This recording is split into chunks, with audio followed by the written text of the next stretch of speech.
AT&T. Get it faster with 4G. Rethink possible. And Sun Life Financial. Annuities, employee benefits, life insurance.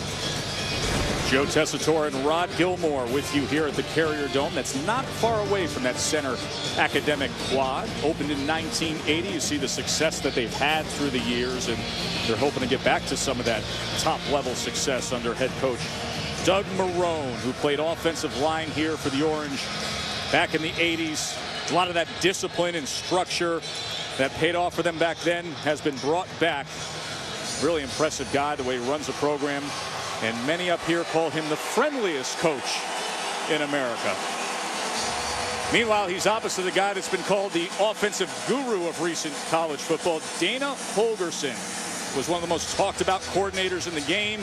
Led Oklahoma State to top national offensive categories. Texas Tech and Houston were other stops along the way. He's always dazzled with the big stats offensively. West Virginia won the toss. They deferred, so Syracuse will receive. Tyler Bittencourt to kick off for the Mountaineers. And back deep will be Dorian Graham and Jeremiah Kobina for the Orange. Number 15 against the 4-2 Syracuse Orange. And this is Graham. And Dorian Graham is forced out short of the 20-yard line. So that'll bring out the Orange offense, led by the senior from Westchester, Pennsylvania, Ryan Nassib. Who got off to a good start when the season began against Wake Forest, rallied them from down 15 points in the fourth quarter. He's been at his best when the game's on the line, with fourth quarter heroics and 3 of these overtime games with all that pressure, Rod. He's had 4 game-winning drives this season. He's a tough-nosed quarterback. He'll stand in there and take the big hit.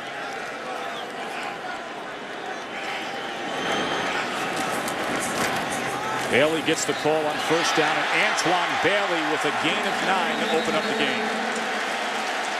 Tackled by Ian Smith, the free safety for the Mountaineers. You know, when you think about quarterbacks, you like to know that they'll hang in there when times get tough. Last season against West Virginia, had a tough outing, but they won the ball game. Only 1 touchdown, 4 field goals in a 19-14 win.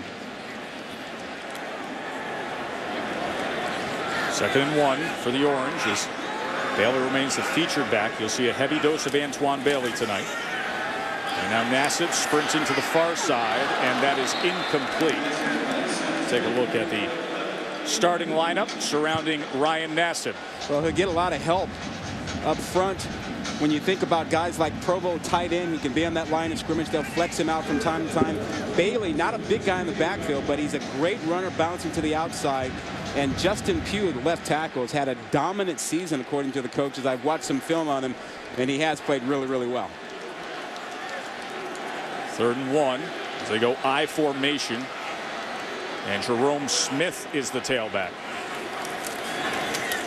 And Smith powers ahead for an Orange first down. That West Virginia defense, they played that stack defense, a 3-3-5, Rod. Yeah, it's a solid defense, only giving up about 22 points a game, and it begins up front. You talk about guys who can get after the passer, Bruce Irvin, outstanding guy. They'll be paying a lot of attention to him tonight, probably a couple of guys, and then at the linebacking spot, Good was moved to the outside, had been in the inside, moved because of injury, and the freshman Snow, redshirt freshman, gets another start inside.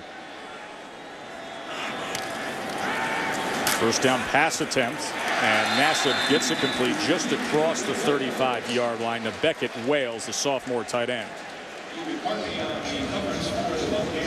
We'll finish up the lineups here. That secondary for West Virginia is a really good one. They've given up only 5 touchdown passes. They have 6 picks on the season. Veteran players, particularly Tandy, on the outside there. Tandy was first team All Big East a year ago. 2nd and 5 as Nassib will work out of the gun.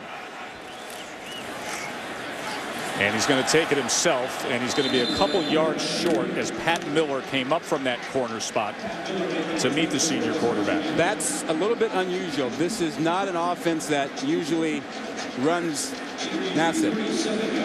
This is an offense that believes in using the tight end, and they have the good tailback 3rd and 3 situation. They're big on throwing the ball to their big targets. Need to get just across that 40.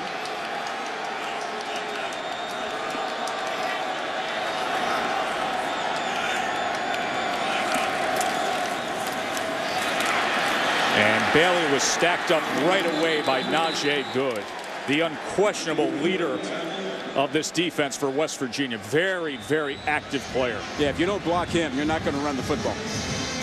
And he's a really good inside linebacker. We're keeping our eyes on him to see if Syracuse can get their guards and their fullback out there to block him. They did none of that in that last play.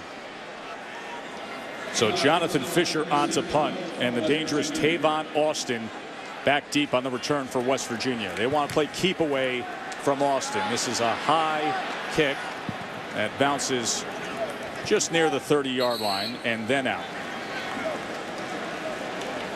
And say hello to Geno Smith, the quarterback from Miami, who had that school record 468 yards against #1 LSU.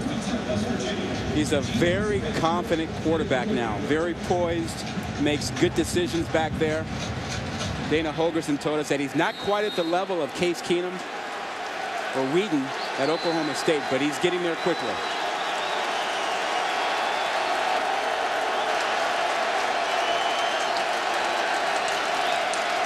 They bring some pressure against Smith to open up the game, and it's batted down. Good surge by the defense, including Deion Goggins, the defensive tackle number 13, who got that arm up there. You know, last year, Smith was a little bit of a fish out of water in that offense, which was a run-based offense. They had the quarterback running. He's much more comfortable in the pocket, but this one gets knocked down by Deion Goggins inside. So 2nd and 10 as West Virginia, you'll see them pick up the pace throughout. And Sean Alston with the carry as they get Alston into the game. Hasn't been used a lot this year.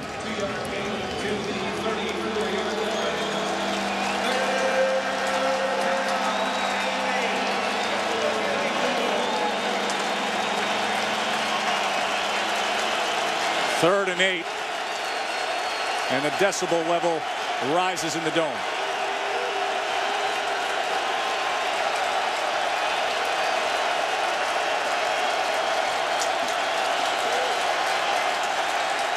They pick up the pressure. Smith. And that is right at the line to make as it was hauled in by Tavon Austin. And the mark is going to be just a couple feet short. Shamarko Thomas had coverage of the talented Tavon Austin. And Austin comes up with this, but you'll see by the spot and where he has, it's a good spot.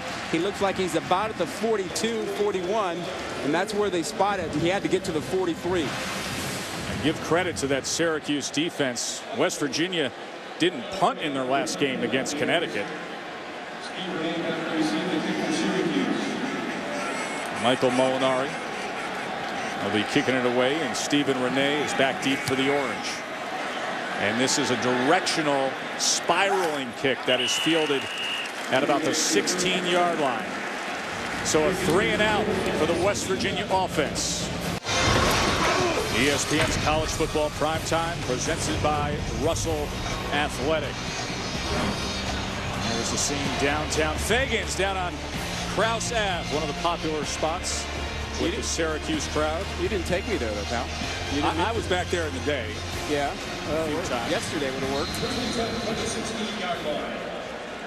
So Syracuse offense back on the field after their defense forced a 3 and out. Antoine Bailey with another decent run out across to the 21, tackled by Casey Vance. Yeah, Bailey's an interesting running back. He's not a big guy. You know, he's only about 5'7", but 200 pounds.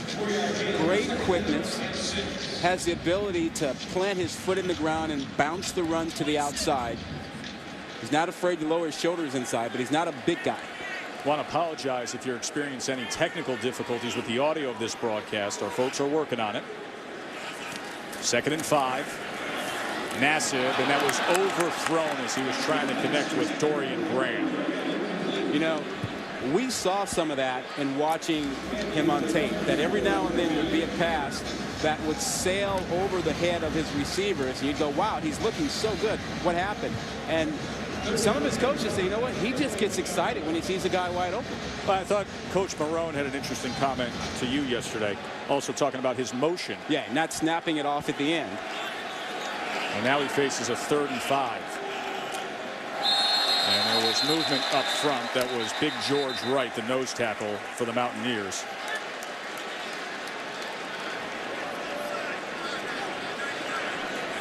Prior to the snap, offside, contact in the neutral zone. Number 99 of the defense. The 5-yard penalty results in a first down. That's the easy way to get it. First down for the Orange. This offense is one that wants to be physical. They're 98th in rushing, 71st in passing. They haven't generated a lot of yards. They've been opportunistic when they've had a short field.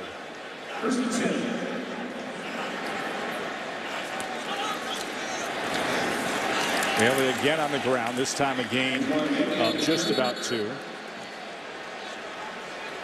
He was met that time by Jawan Snow and Najee Goodwin.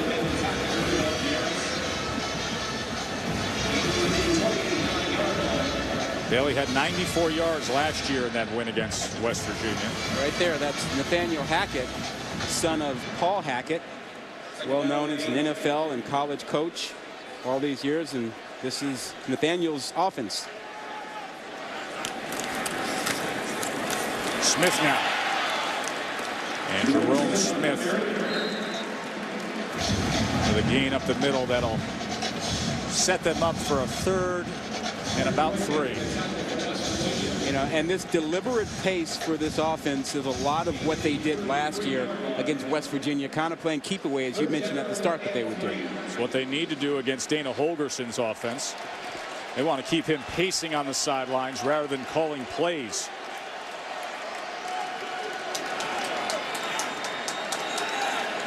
Stack formation tight on the far side with Bailey as the lone back on 3rd and 3. Passing here. Nassib. First down as he looked through everybody and then found David Stevens.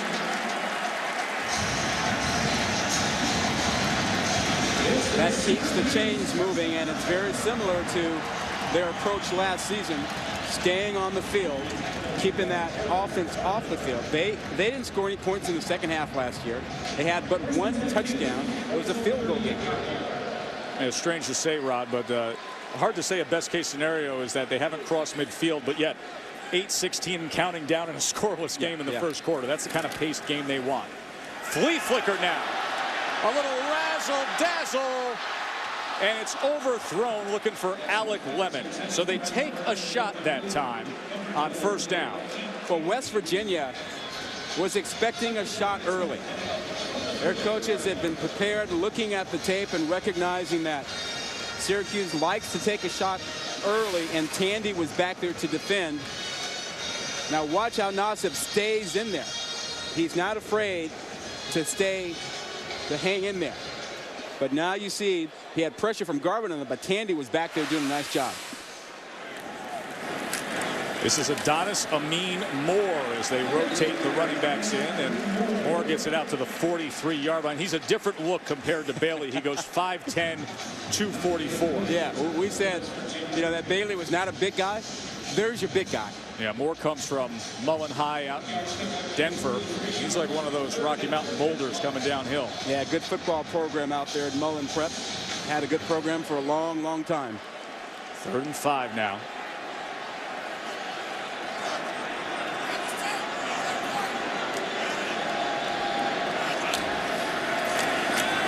Nassib in the face of pressure. Another first down as he finds his tight end, Nick Provo. So just moving the chains little by little. Ryan Nassib, going to the senior tight end, has been very productive. Tough quarterback. We talked about it. Hangs in there, is willing to take the shot so that he can get the ball to the leading receiver on the team. Surprise, the tight end Provo. a tight end leading this team in catches, that is key to their moving the chains, the short turnaround routes. First down across midfield. Play action now. Pass time downfield and off the deflection. Good work by Alec Lemon. Just watch that ball the whole way. Well, he did more than that. He came back to the football and prevented an interception. Kind of shielded the defensive back there. Yeah, he came back and cut in front of Garvin. Now watch Garvin. Garvin's in position to make a play, but Lemon comes back to the football. All good receivers must do that. If he doesn't come back, that's a pick. 8.5-yard reception. A little window dressing now from the Syracuse offense as they move around the H-backs. And they come with the end around to Kobina. And Kobina picks up the first down. He's their kick returner, the freshman from New York who was the state sprint champ, Jeremiah Kobina. Well, we've seen a little bit of this, the trick play, the reverse. They're trying to find a way to get some explosive plays from the outside. They haven't done a great job of getting the big play from their wide receivers. And here's a young guy who has the ability to give them that big punch, and they're getting him into the lineup and trying some trick plays. So they've had the end around on this drive, the failed flea flicker, and now a first down at the 35. Bailey tried to get past the first would-be tackler, but then Terrence Garvin and Casey Vance ended up finding him. Well, Tess, the other part of playing keep away is that the West Virginia defense is built for speed. It's built for playing against a one-back offense, 3 wide receiver set. That's why you have that 3-3-5 defense. What Syracuse wants to do is line up and pound them. They want to use their big linemen, their big tight ends, and see if the smaller, faster guys can hang in there with that. 12th play of this drive here, a 2nd and 9 as that clock churns. Nassib, plenty of time and complete again. Graham, and he breaks free, and Dorian Graham inside the 10-yard line.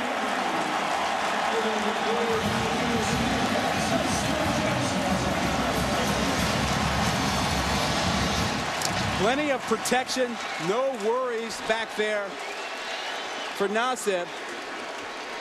And Graham does a great job. Missed tackle by Miller, which allowed Graham to make that play. And you're talking about a receiver getting some yards after the catch and making a guy miss. First and goal. Amin Moore. How about that boulder getting it down to the 2-yard line? Adonis Amin Moore. I like it. I like it. Well, that's an ideal drive for them, Rod. Perfect. It is textbook. And they couldn't have drawn it up any better. Control the clock, get first downs, have your wide receivers catch short passes, and get some yards after the catch. And keeping Geno Smith seated with the helmet off. Just as important. Look at that, 13 plays, now over 6 minutes. 2nd and goal.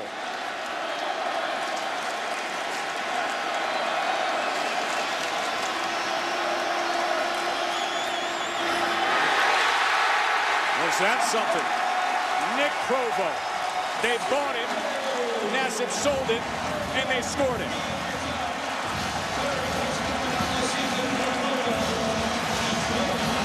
It was the play action that forced the safeties and linebackers to jump up. They paid no attention to Provo. He snuck right behind him, wide open. Nobody in the end zone with him.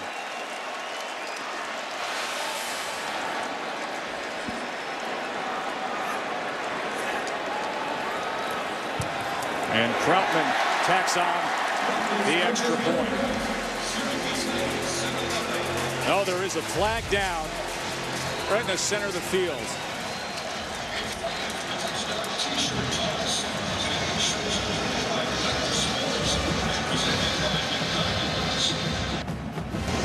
So we'll wait for John Running McDade. into the kicker, number 6 of the defense. Penalties decline. Point after touchdown is good. Timeout. So referee John McDade cleans things up. Bottom line is to set it on the board for Syracuse. A 14-play drive capped with that to Nick Provo. This game has been, the victor has had the Ben Schwartzwalder Trophy. Ryan Nassib back on the bench talking things over with his O-cord and probably getting a nice pat on the back as well. 14-play drive has given them a 7-zip lead. And the flag is going to come out here with the kick that went out. Kickoff out of bounds on the kicking team. By rule, ball will be placed in the 40-yard line. First down. Let's go back to the touchdown.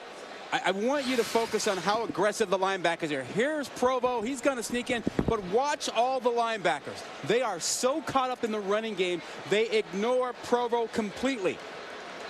You couldn't draw it up any easier than that.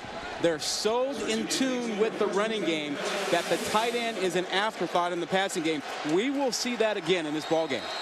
By the way, that 14-play drive, that was the most plays allowed by West Virginia in a scoring drive this season. And Sean Alston getting more work here as he has a gain of about 4.5 yards for the Mountaineers. As explosive as the West Virginia offense is, you want to keep them off the field. And you see Syracuse has done that. Over 9 minutes of ball control offense so far.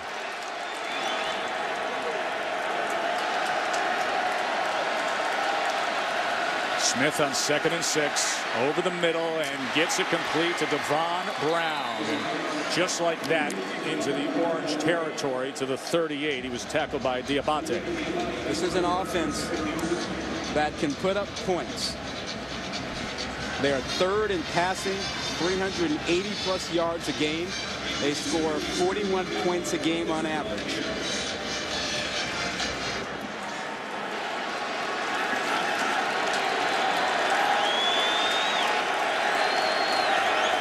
Pistol formation now for Smith on 1st down here. They bring pressure straight up the middle, but he gets it complete to Garrison, and Garrison with blockers in front. So a good game after Geno Smith was backed up. Well, he had the perfect call. They went with a screen pass, and Geno Smith got a lot of depth. Watch how far he retreats from the pressure, allowing plenty of time for his running back Garrison to get out there on the screen. So consecutive gains of 17 yards and now 16 yards. Another 1st down for the Mountaineers.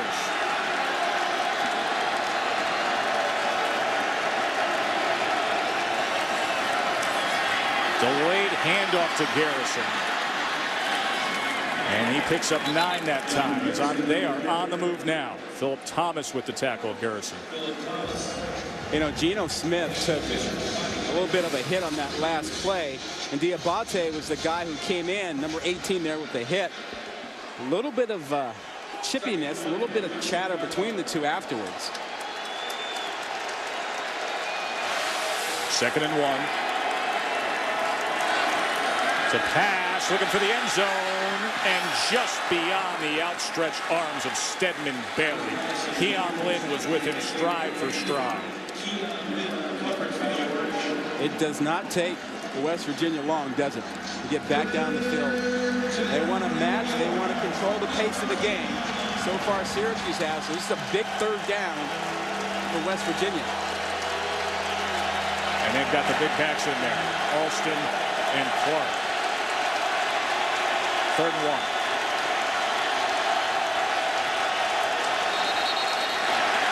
And the flags fly in. Let's start. Number 20 of the offense. 5-yard penalty. 3rd down. And look at the look on Dana's face there. 3rd and 1 with your big backs in. Now turns into a 3rd and 6. That's a big change.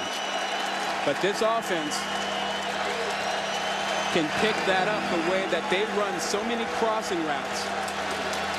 They drag to get a guy open. If Geno Smith has time, they will find guys open.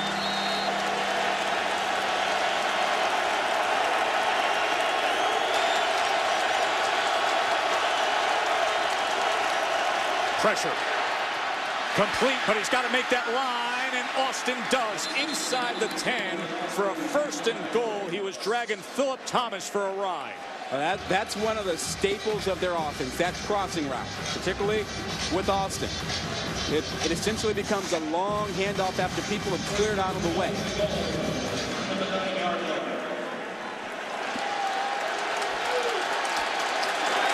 Garrison comes back in with Clark in the backfield now. Looking for the fade. And it was incomplete as he was trying to find Ivan McCartney. Rashard Anderson had coverage of McCartney. Let's look at what West Virginia has done in the red zone so far this year. Well, you know the standard by now. By now, you've got to be up around 80% to be considered good in the red zone. They are less than that. In terms of touchdowns? Yeah, they're about 65% with touchdowns. Second and goal. Garrison. Nothing doing at all. Met by Dan Vaughn and Marinovich. And every week we have helmets come off during our games. There's another helmet on the floor. The carpet.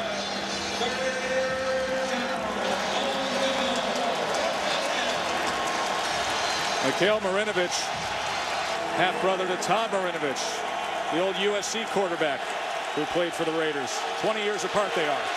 Third and goal now.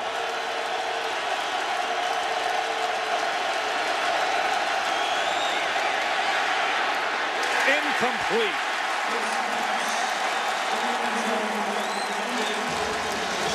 Well, they missed the pressure. There was pressure coming and it was unaccounted for. It looks like it was Thomas coming from his strong safety spot. They didn't see it. No one picked him up. And Smith never got time to settle down or set his feet. Bad throw inside. Tyler Bittencourt is 11 of 12 on field goals on the year. And he puts through this 27-yarder. 7-3 Orange on top.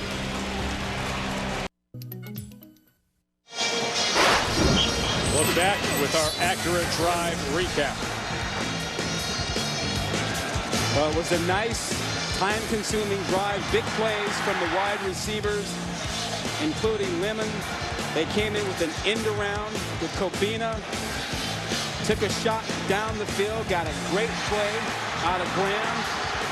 But it was mostly focused with the ground attack, but finished it off with the pop pass touchdown to Provo when the linebackers were so focused on the running attack.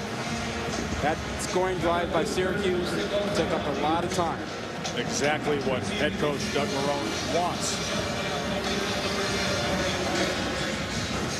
The 7-3 game here in the Dome.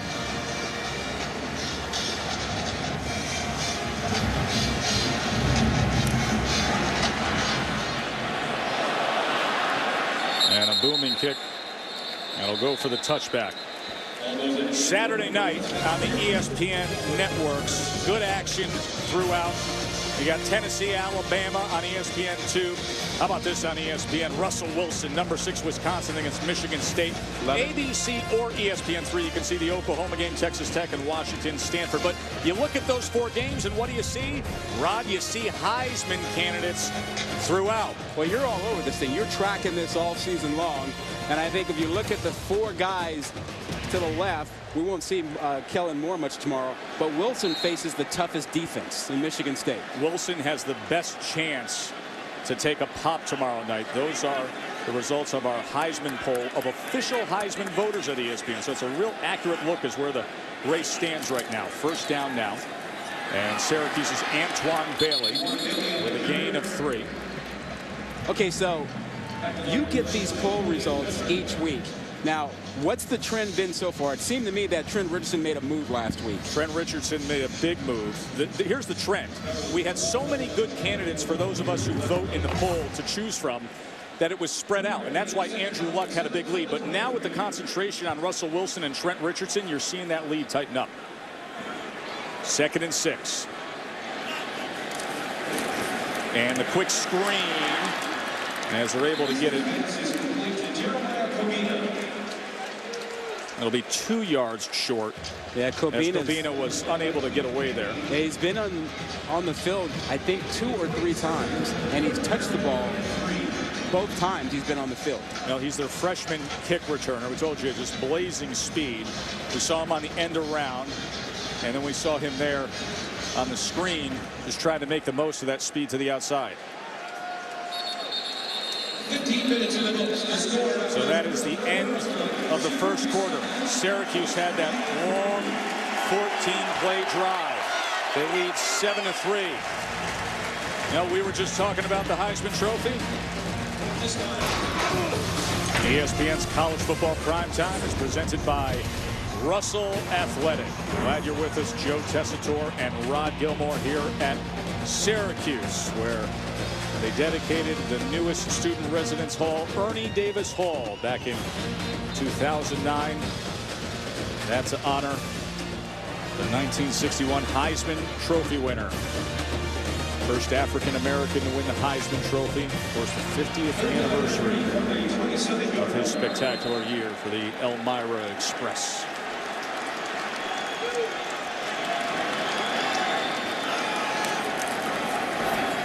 There's a slant thrown slightly behind Graham, but look at him stiff arm and get all the way down to the 40-yard line.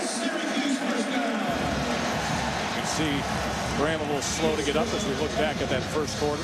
Yeah, the thing that jumps out at you, look at the bottom there. 22 plays, 10.5 minutes time of possession for Syracuse. That means they've been on the field, and West Virginia has not. Jeep is proud sponsor of the ESPN Jeep Ultimate Tailgate Experience, touring college campuses around the country. Log on to ESPN.com, search Jeep to learn more.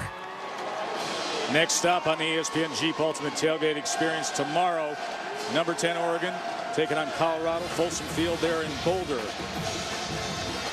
Darren Thomas, by the way, expected to play for Oregon tomorrow. Well, they didn't miss a beat when Bennett stepped in for him. I thought Bennett was great. Oh, man. How fast is that kid? That entire team has a lot of speed. NASA, good strike downfield to Van Chu. Let's check in with Ryan Burr. All right, Joe, as we told you, it is a Big East doubleheader. Great game at the Carrier Dome over on ESPN2. It's Rutgers and Louisville. Cardinals strike first. Jeremy Wright off to the races down to the 1-yard line. A couple plays later, it would be Dominic Brown that would punch it in for Louisville.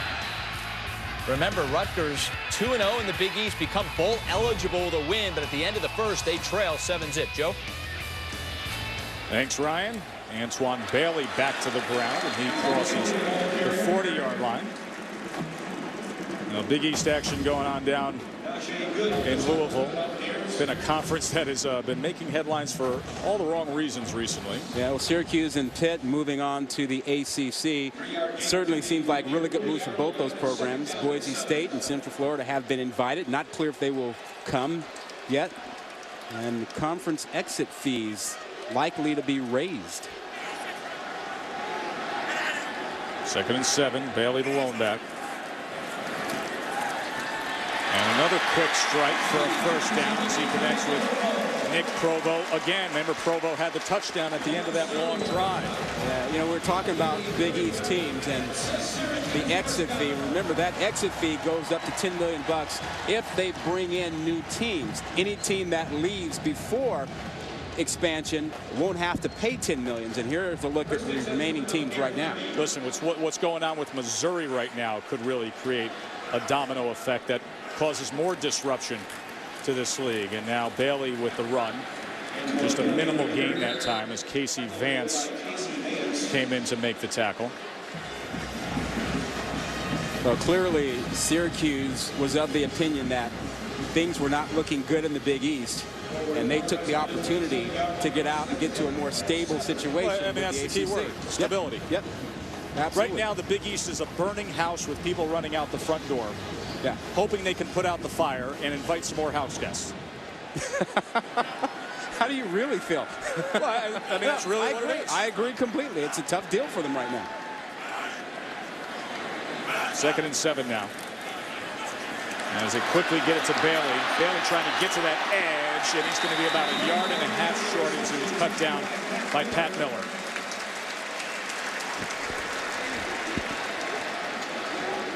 See, Syracuse, of course, I mean, just a pillar of a member of the Big East through the years, especially you think Big East basketball and everything they've accomplished with Jim Boeheim. Yeah. Well, they've got another third down here. They're 4 or 5 on third down. They've been able to convert because they've had manageable situations like 3 yards and less. 3rd and 2 now. Bailey from the I formation. Good block, and he scoots ahead to the 15-yard line. That was a good block by Adam Harris, the 248-pound senior who transferred from Cornell, was a walk-on, and now a team captain. You know, Tess, you're talking about blocking. Get a load of that. Just watch the fullback that you mentioned, Harris. Look at him blow up there on good, which allows his back to get more yardage. Back to the ground with Bailey as they're trying to find consistent success there. Well, we talked about the fact that this defense is a fast defense. So they're not trying to run outside. They're just pounding inside. A big offensive line taking shots at this defense that has 5 defensive backs. 2nd and 7. If they do go to the air, Nassib has completed 9 straight. Empty backfield here as Bailey comes to the near side slot. Oh, it was right off the hands of Provo. A should have been. Wow. Well, that's very similar to the play that we saw earlier. Here he is. We talked about the linebackers being aggressive. He comes up free. No one touches him. Oh, ball's right there. Now, it might have been a little bit hot, but he got his head around to find it. That's got to be a catch. That play's worked twice with 1 catch. So instead, it's a 3rd and 7. Play action. It's going to take another shot. And flag. No, they're tussling. And there is the flag at the 20-yard line. Wow. They flagged Bruce Irvin. 11 of the defense. Defenders have position to the goal line with an automatic first down. Michael Hay and Bruce Irvin were going at it, and then it looked like everything stopped, and then Irvin tried to extricate himself to get his hand loose, and he pulled it out. And as he pulled it out, the referee threw the flag on. And Bruce Irvin's trying to explain himself over on the sideline to the coaching staff. All they know is that it's 1st and goal Syracuse, and that's all they care about. I think Irvin might say, wait a minute, maybe I did something wrong in the beginning, but what I did at the end, all I did was pull my arm out. 1st and goal.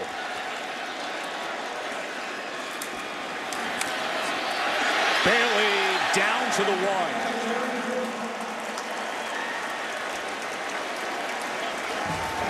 There's a little something in the air here tonight at the Dome, isn't there? Well, all the fans are feeling it. They are. It is loud, very loud. And it's transferring down to the field. Well, I think the fact that they beat West Virginia last year and that this team has been playing with a lot of confidence and winning close games really makes the fan base believe. Remember, they had a 14-play drive to score their first touchdown. This is the 14th play of this drive coming up. And it ends the same way. Touchdown, Orange.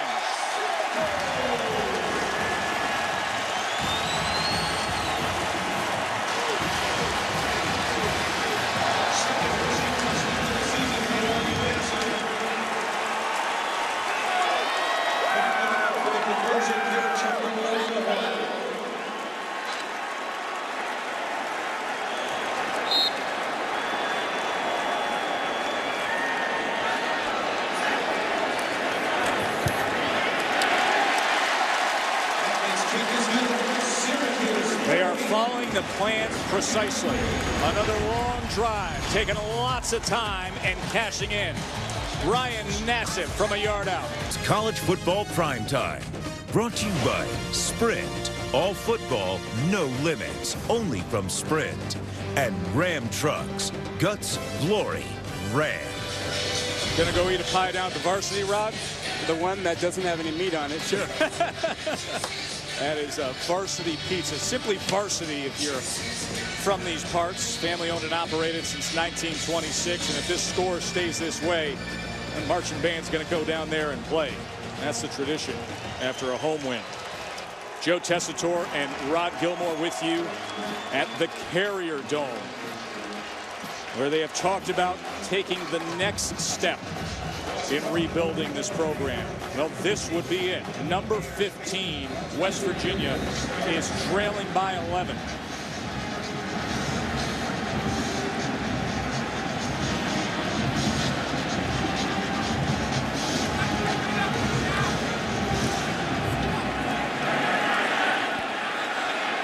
Austin from the 6.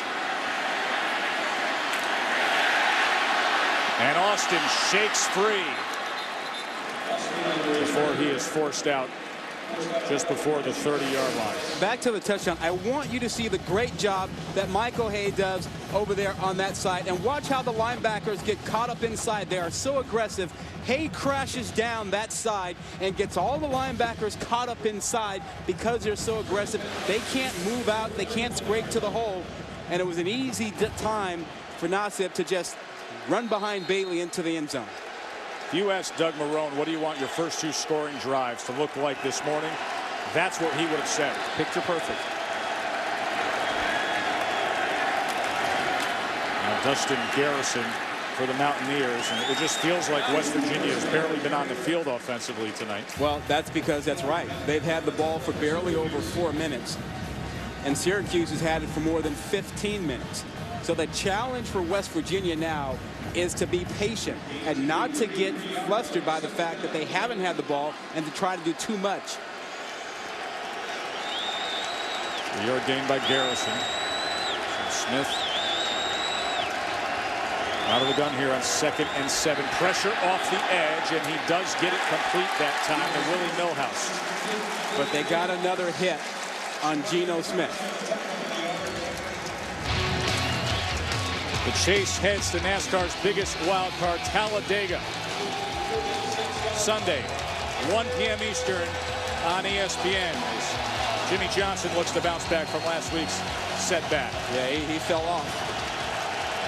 3rd and 5. Dome is alive.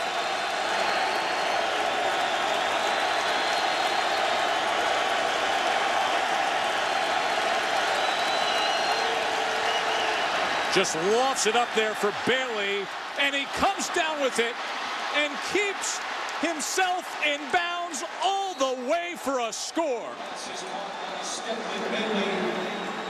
Kevin Scott and Jeremy Wilkes were all over Bailey, but some way, somehow, he turned it into a 64-yard touchdown reception.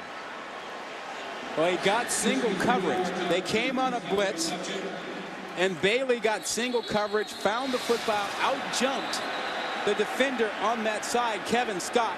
He beats him at the line of scrimmage, but then when the help comes over from Wilkes, the safety, Wilkes was playing for the ball and not to make the tackle.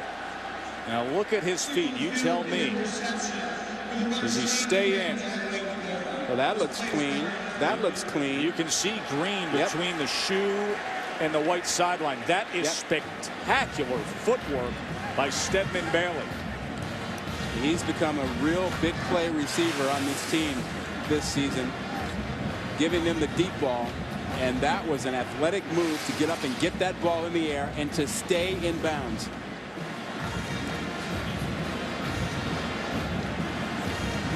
That's just tremendous athleticism. Yeah, from that angle, that right foot looked like maybe it was out of bounds, but as we saw from the other angle, there was green between his shoe and the sideline. There you see a little bit of green right there. He's clearly in bounds there.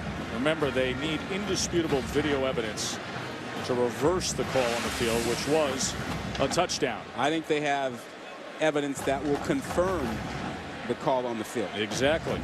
Bob Welsh, you saw the replay official for the Big East.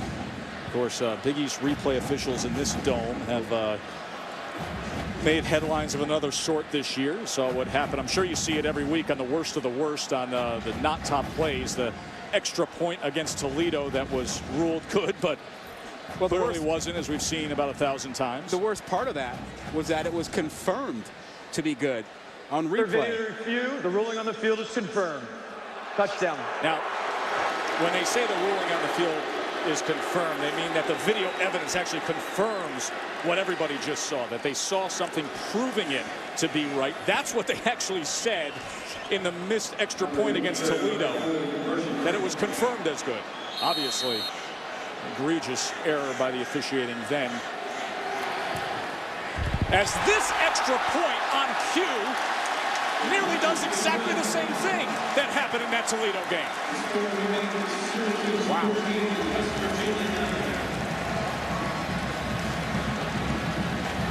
Tyler Bittencourt was 30 for 30 on extra points until this.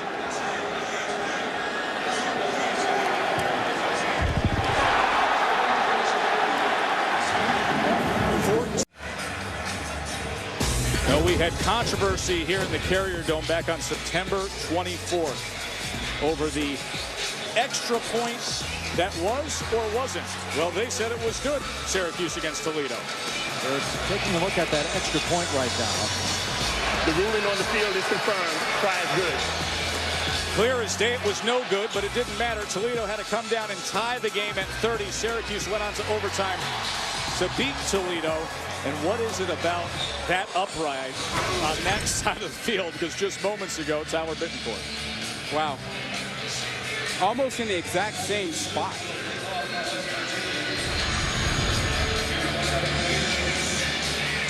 So with that, missed PAT, a 14-9 Syracuse lead.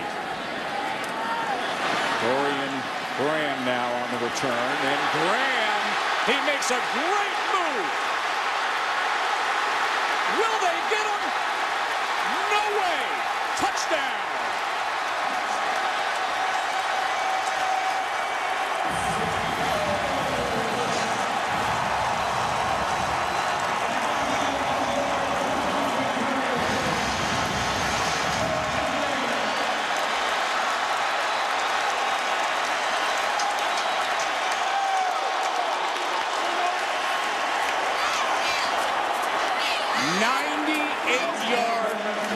Return by Dorian Graham.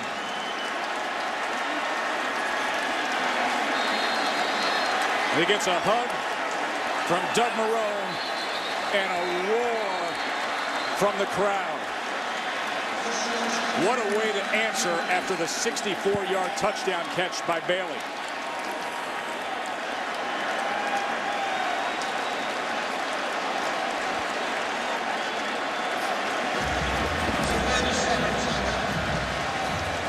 And a timeout was called that time by Syracuse after the kickoff return. This was a brilliant return. This should be about a 40, 50-yard return. But watch what happens here. He's got his eyes, and he can see and feel the pressure coming. He makes a move to get outside when he sees it and feels it, and that's the opening move. That cutback right there where he felt the safety coming over when he was trying to make a move on the kicker opened up the return.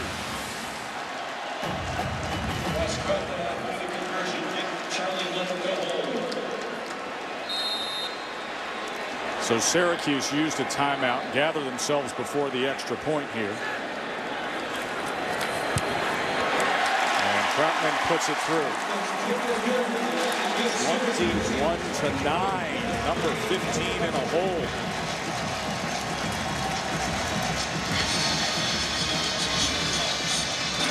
Celebrating its 7th year sponsoring the Good Hands Field Goal Nets, Allstate makes contributions to participating universities' general scholarship funds for each field goal and extra point kick. And to date, Allstate has contributed more than $2.5 million in scholarship monies.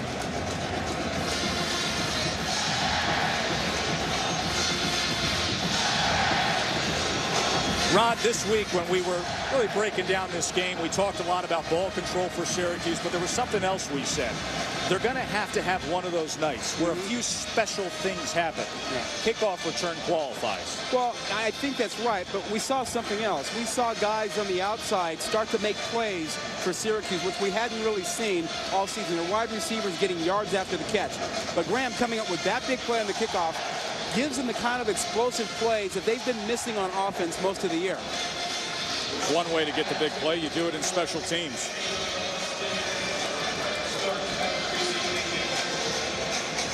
By the way, Dorian Graham, one of those guys that shows up on the ESPN freak list for his athleticism. You got a good display of it there.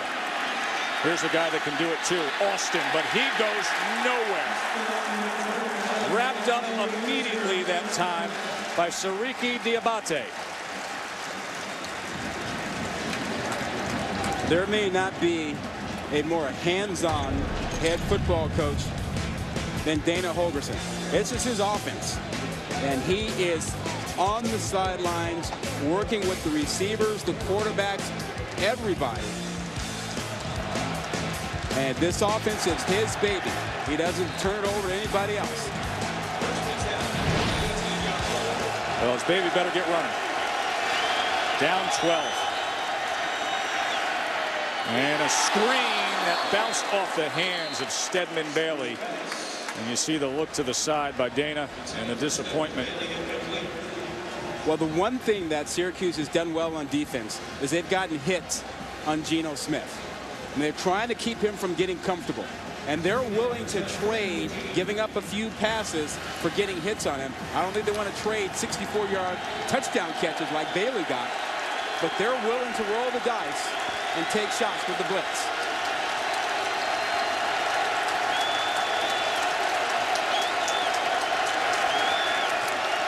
Gonna run it on 2nd and 10. Garrison, a good burst as he gets a gain of 10 that time before he was cut down by Chandler Jones, who's back after being out since week 1. Well, they backed out of there. I mean, they were so concerned about the pass that time that they just really opened up the inside to the running attack. I mean, look at the wide open seams there that Garrison gets to choose from. Joe Madsen did a good job from that center position. He's been playing very well. First down for Geno Smith and Mears. Pressure off the edge, able to connect, and this is Garrison unable to shake loose. But he was able to get it just past the 35-yard line. Well, Syracuse will keep coming. But they brought more pressure again, and they're bringing it from the safety spot, linebacker spot. Thomas that time was the one getting in there, and they're forcing West Virginia to go to the screen game to try and slow down the pressure. 2nd and 4 now.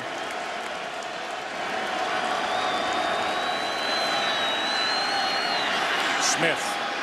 He gets it. Oh, right at midfield. Tavon Austin had him hit it in the numbers, and he couldn't hold on. Yeah, and they picked up the blitz that time, too. I mean, they got the right protection to pick up the blitz, and Smith had time for Austin.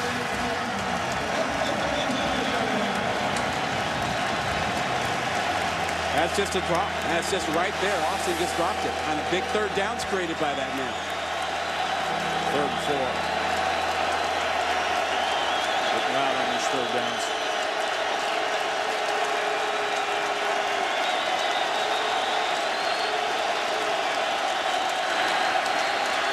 A lot of time for Geno. Looking over the options. A flag is down in the backfield. The pass, if it stands, is complete to Brown for what would be a 1st down, but let's check here. Oh, number 55 of the offense. 10-yard penalty, 3rd down. And that time, they only brought 4 guys. You know, they had enough guys to block him, but what's going on is that Smith is getting hit so much that they're starting to panic and worry about protecting him, and they're continuing to get constant pressure. 5 guys, 6 guys, 4 guys. And that guy can get after him. That is Jones, the senior defensive end. A chance to pin back the ears, burst out of that stance here on 3rd and 14. They need to get just short of the 40. Flag is down as he gets it out to Brad Starks.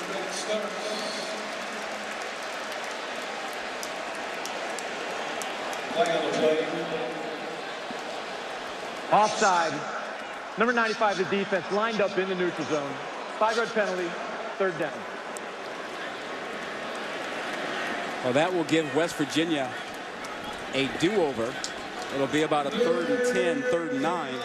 And how about what Scott Schaefer, the defensive coordinator, is doing for Syracuse? And he's not shy about bringing the pressure. Doing a good job of changing it up. Getting after him, then dropping some. But they want to hit Geno Smith time and time again, as there is Scott Schaefer, defensive coordinator for the Orange. 3rd and 9 now.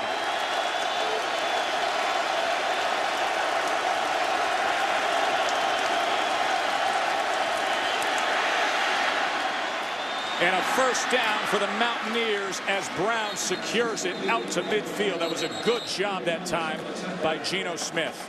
Well, they did a nice job of picking up the pressure that was coming that time. Alston, watch number 20 step up and pick up the pressure. Well, that allows them to find time to get Brown over the middle. So 19 yards on 3rd and 9. 1st down at midfield. Now they only bring 4, and he's going to air it out, looking for Bailey again. And Bailey had a jump on Rashard Anderson, but just a little too much from Smith. You know, and that's the way you take a team out of the blitz. If they're going to play single coverage on you and bring pressure, you beat them over the top. Now, Syracuse hasn't given them that option a lot. They've dropped guys in zone coverage deep behind the blitz. Boy, Bailey's got a burst, doesn't he? Yeah. Oh, yeah. 2nd and 10 now.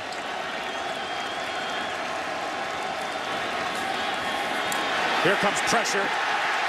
And Smith is taken down all the way at the 37-yard line. Jeremy Wilkes was the first to get after him, and then it was Chandler Jones who cleaned things up.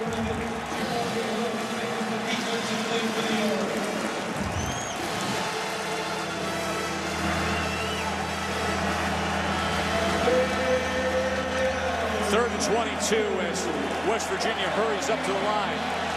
They have to get to Syracuse's 40-yard line.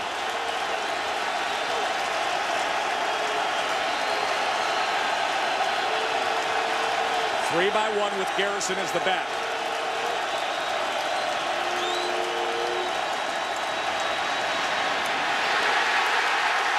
Jones again. Welcome back. Injured in week 1 against Wake Forest, missed 5 games, healed up on the bye week, and playing a major role here in the 1st half. He is 6'5", 250 pounds, considered an NFL prospect. He's right here. Look at the strength, the power, and the move to get inside. And the pressure on Geno Smith has been relentless tonight. Michael Molinari on to punt again. First-year punter for West Virginia. Stephen Renee falls for the fair catch and secures it at the 25. That Syracuse defense is playing awfully good against this West Virginia offense that's scoring 40 points a game. Not tonight, says Mr. Jones. And Coach Holgerson just a wee bit upset, isn't he? I would need to be in it. I mean, I am purely addicted to this thing. We come back to Syracuse here 21-9. Joe Tessitore and Rod Gilmore. The app's unbelievable, Rod. Oh, I love it. I'm actually kind of tracking the Rutgers game right now. With our game. Got it working right now. I got it going. So it works out pretty well. So tomorrow you can dial up a little ESPN watch action. Now listen, Washington, Stanford, as well as Oklahoma, Texas Tech. Wherever you are, one game's going to be on ABC at 8 o'clock. The other one, go to the app. Works great, man.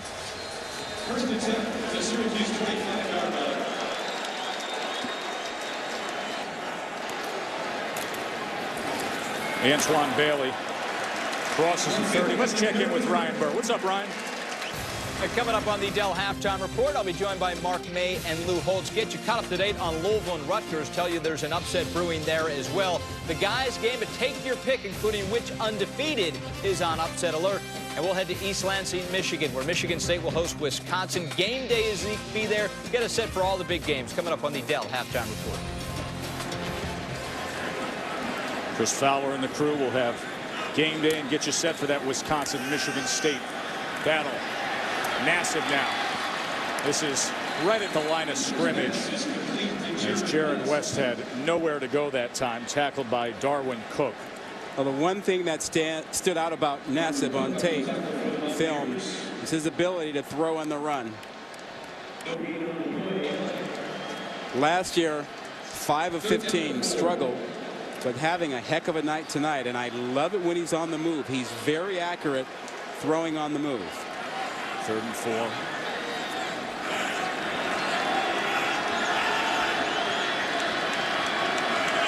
Taking his time, working things over, using every moment, every second of that clock there.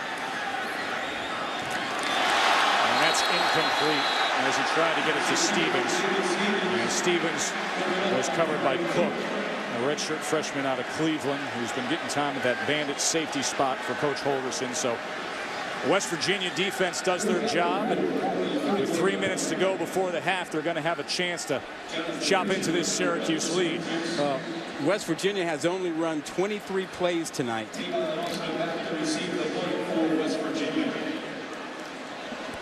Jonathan Fisher, his first punt was only 30 yards.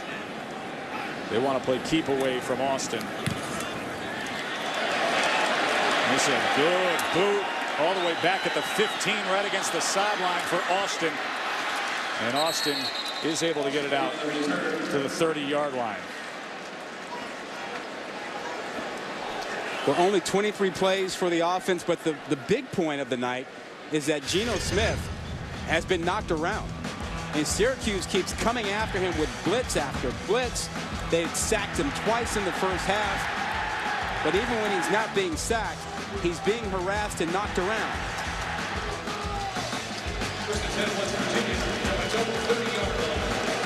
He's trying to dial up a little help. A little protection from his offensive line. But now an opportunity to close out the first half the way they prefer.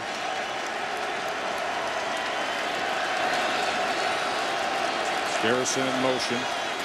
Pressure again on Smith, but he steps up, batted into the air, and it falls incomplete. And it was Chandler Jones. So back-to-back sacks for Jones, and then the batted ball there. He is on his game. This Syracuse team is being very physical and trying to intimidate West Virginia. Take a look at this on the sideline.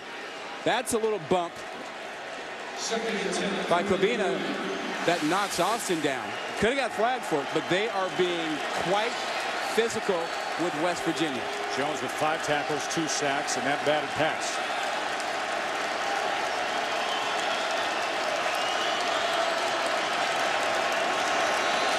Second and 10 now. Going to launch it downfield, and he has it complete to Millhouse, and a big strike for the Mountaineers inside the 30. Well, Millhouse got to the outside, and then Scott, who was over there playing inside as a safety, wasn't able to get there and help out. 43-yard reception. Still another hit on Geno Smith. And that is the goal. Second charge out of the half. Syracuse. So Syracuse is going to use a timeout, leaving them, excuse me, West Virginia take a break here, 21-9. Morgantown, this would be a big notch in the belt up against number 15 here tonight. First down for the Mountaineers. Play action. Smith to the end zone. He goes.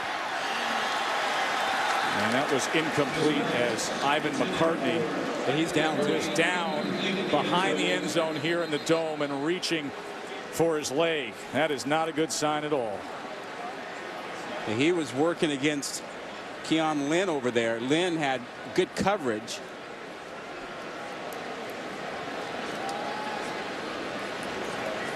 And McCartney went down. It wasn't anything that Lynn did. Lynn didn't appear to knock him down or anything. They were both battling for position and looking back for the football.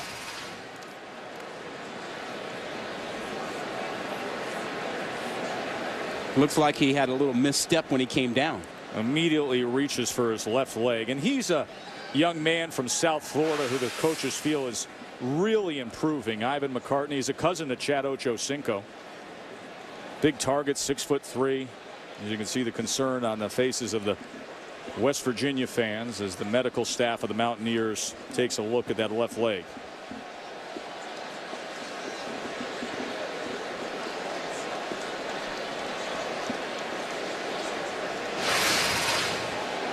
Let's watch his step at the end here with the left leg. A little kind of a short misstep right there.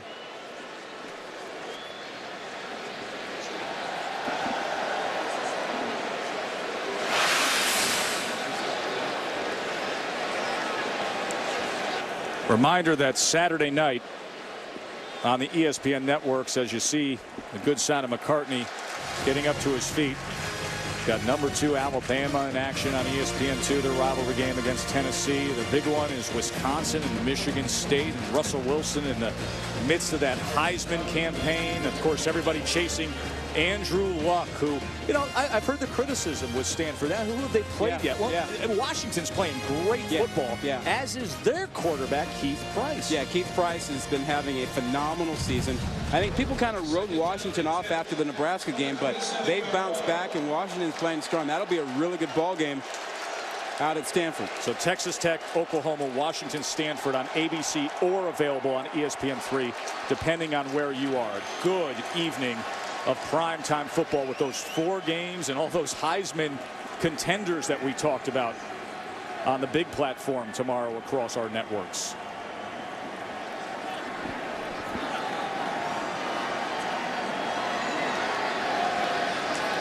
So they launched it for McCartney. He was injured, now off to the sideline, and it sets up a 2nd and 10 with that diamond backfield formation, Rob.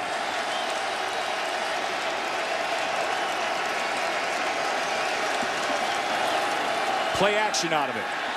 Smith gets it complete, and Bailey keeps his footing and is pushed down at about the 11-yard line. Boy, Stedman Bailey is really showing us what he's capable of. That diamond formation gave a lot of room out here because they had to bring the safeties inside. A lot of room for Bailey to work, and you can see he uses that space to make sure he makes the guy miss him. And again, Geno Smith, more pressure. So 1st down at the 12 after that catch by Bailey. Back to that diamond backfield with Garrison as the back. Play clock counting down. Here is Garrison.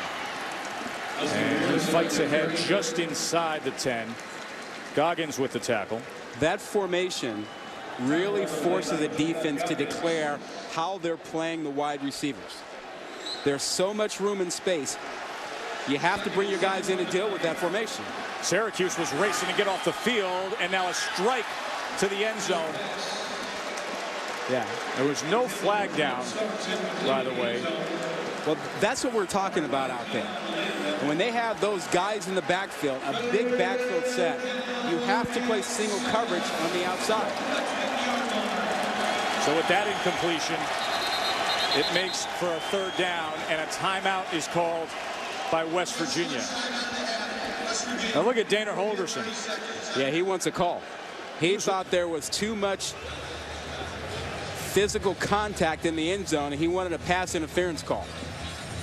You know, but Starks was the guy who was out there being covered, and they both had their hands on each other.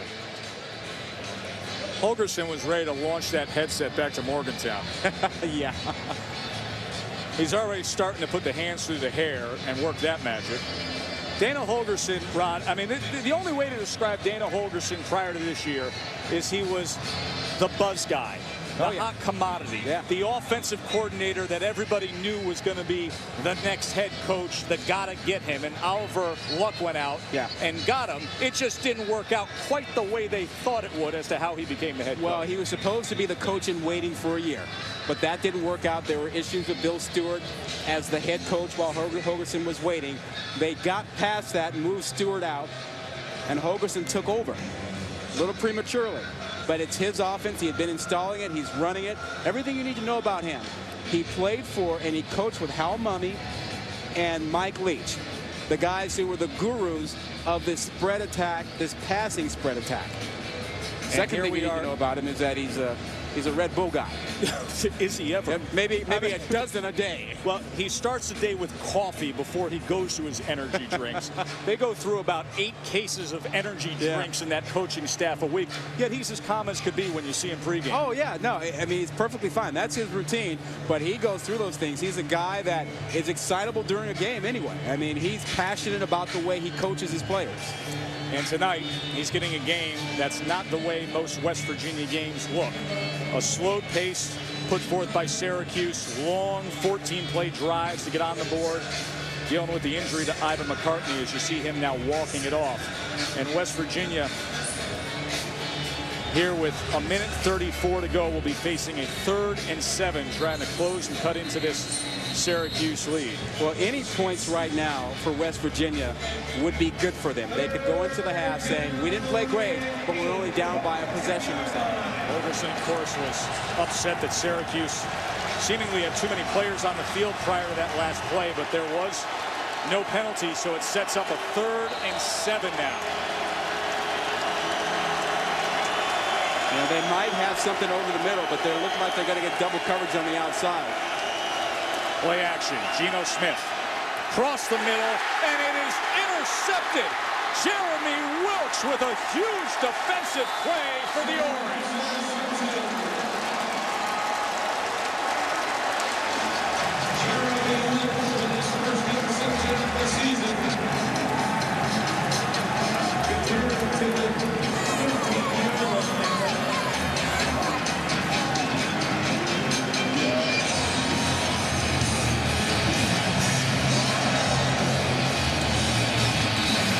Hey, this is what he sees. He sees these 2 safeties. He thinks he can squeeze the ball in there. What he doesn't get is that the safety is actually playing in and out. And so he's inside leverage, and he's able to drive this. So the pre-snap read he got was not for real. Holgorsen's reaction. Yeah, you got to read that better. He forced that one in there. He assumed the safety would stay to the outside. And now they throw with 1:26 to go. Dorian Graham, who had that big 98-yard kickoff return for a touchdown to make this margin 21-9. And there is Scott Schaefer, the defensive coordinator for Syracuse. You know, he was shaking his head a few times thinking about going up against this West Virginia offense, but his team has played stellar on that side of the ball. Nassib just lunges forward for a gain of 1, tackled by Julian Miller. Well, the question for West Virginia will be what adjustments will they make at halftime to protect Geno Smith? I mean, that's the big issue. I mean, he's rattled. He's been knocked around. He can't set his feet, and he's thrown a pick here. He's been sacked twice. They have to come up with an adjustment at halftime to get the ball out quicker and to protect him better.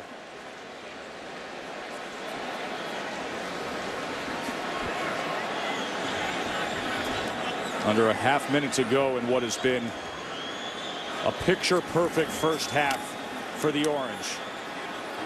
And that was incomplete, so they throw the ball on 3rd and 4 in that spot, leaving 21 seconds on the clock. A little surprising.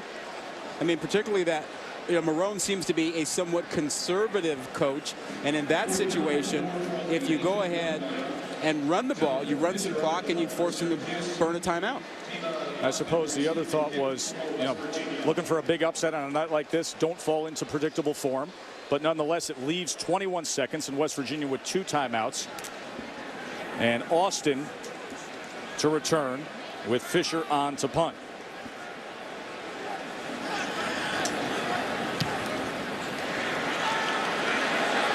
Takes a bounce right into the hands of Austin.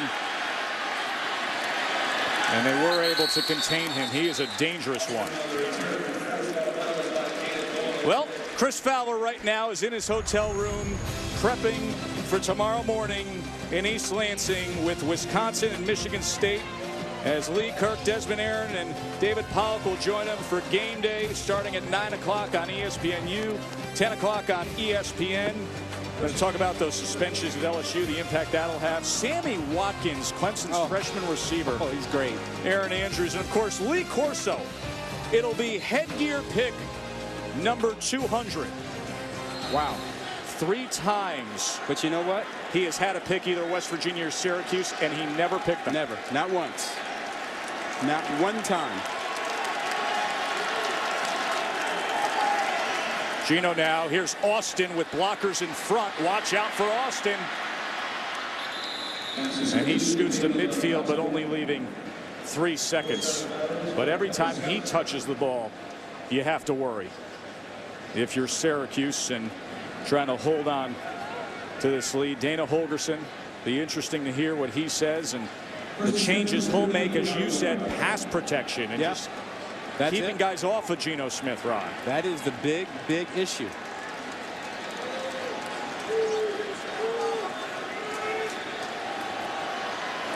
Last play of the half. It's going to launch it, and it's going to come up well short. As Sproul just tried to bat it down, it just hit the ground there. Been a familiar sight with Geno Smith on his back in a first half that was all Syracuse. 21-9, number 15.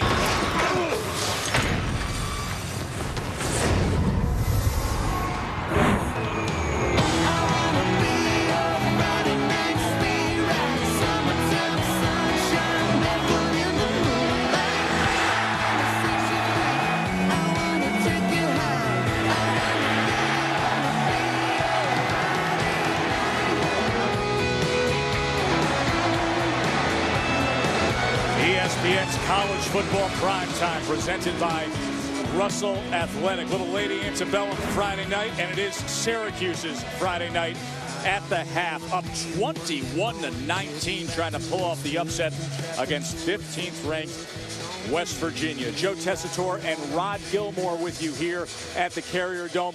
We talked about what they had to do to pull off this upset. Long sustained drives, right? Yeah. Special something. They got it in special teams, the big play, and put a lot of pressure on Geno. It's been a great first half for them. The question is, can they continue that in the second half? So let's take a look at some great teamwork brought to you by Russell Athletic. It was all about the pressure on Geno Smith. Started with Thomas getting in there. Wilkes gets in for some pressure. Chandler gets a sack as well. Diabate also shows up with a hit. And then finally, it was Wilkes with the pick down at the goal line. But all night, the whole theme, keep the pressure on. Geno Smith kept going on and on. That was great teamwork by the Syracuse defense. They have shut down the West Virginia offense tonight. Look what they've done in the last 3 games as opposed to tonight. Couple things to keep in mind. First and foremost, West Virginia is getting the ball to start this second half. And they've taken some big strikes downfield with those speedy receivers. Syracuse needed an interception down at the goal line when they were charging down, ready to cut into this lead. So let's see if West Virginia can do something to start off this second half and get themselves right back in here. Brad Starks on the return. And Starks tiptoes that sideline with a good return for the Mountaineers. Is he able to get it out to the 43-yard line? The numbers on Geno Smith, and keep in mind this is a guy that threw for 450 last game against UConn, went for 468 against #1 LSU. Well, he was a 65% plus passer coming in tonight. He's below 50% tonight because of the pressure.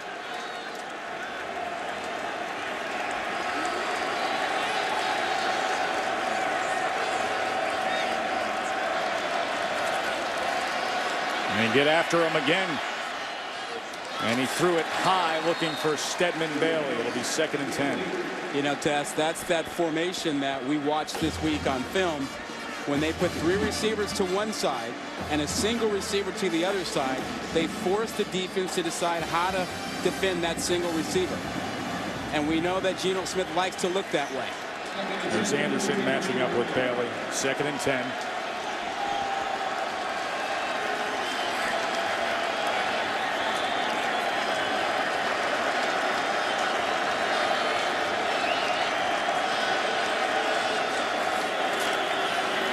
Smith, and this time he is able to connect with Bailey.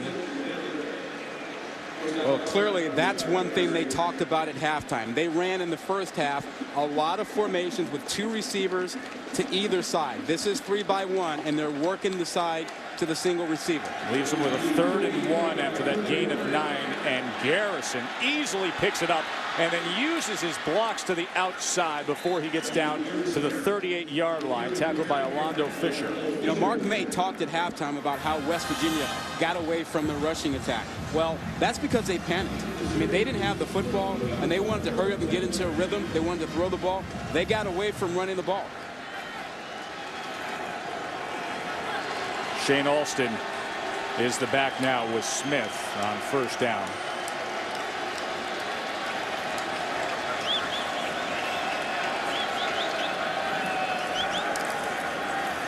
Smith wide open is Tyler Urban, and Urban is inside the 20 down to the 15-yard line. Wilkes and Thomas collided with him, but Urban goes 6'5", 251. He was a tight end in the old system. Yeah, the old system was one that focused on rushing, but they flipped it this year. More passing than running. Better production, 13 yards a pass versus when they run the football. Late flag here.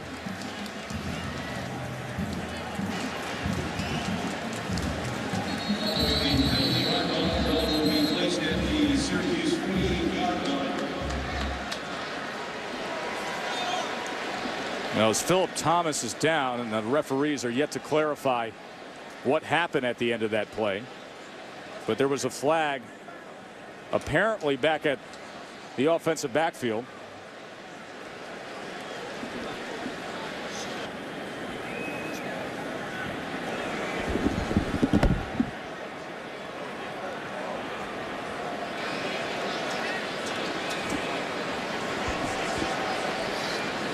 Thomas is the guy that they continue to work on, and the officials, a couple of officials are at midfield chatting.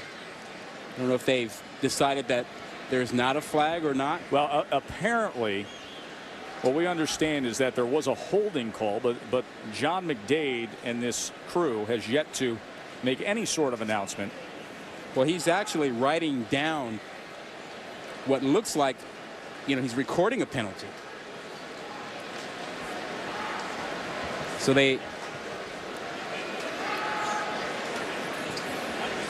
So whatever flag was down, they picked up, and they're recording the infraction, but they've not announced it yet.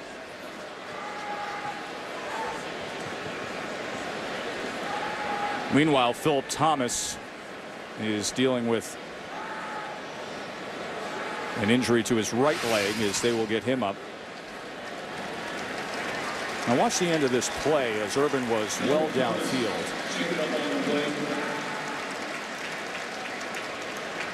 There's the flag on the field. So they do mark it back to the 48-yard line.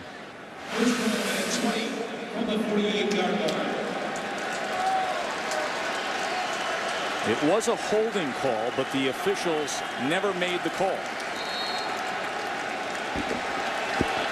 Secret holding.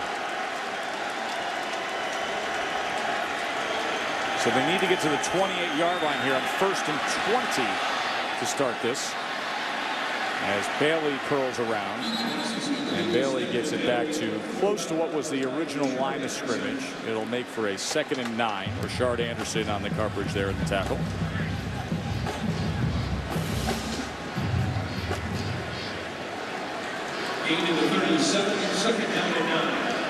Quickly they get off this play with Garrison, and Garrison able to tiptoe his way and juke, and he's very close to that line to make down at the 28-yard line. He was tackled by Diabate and Fisher. So from a 1st and 20 to a 3rd and about a foot. Yeah, and they're spreading them out to make sure that they can see what they're doing, identify things with the triple receivers to one side. And when they get the chance to pop one quickly by hurrying to the line of scrimmage and run it, they do.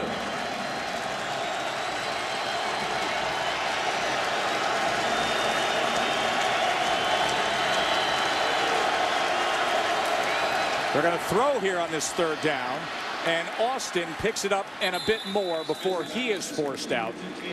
And Tyler Urban with a good block that time to spring Tavon Austin. So a first down for West Virginia at the 22-yard line.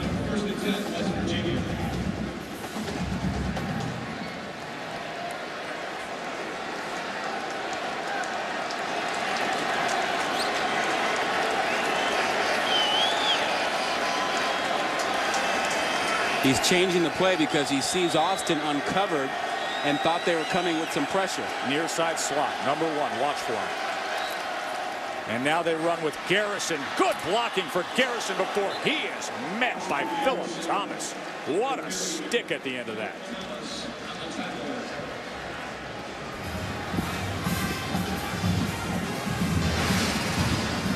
But he adjusts to the running play from the coverage he sees, and that's a big hit at the end there by Thomas.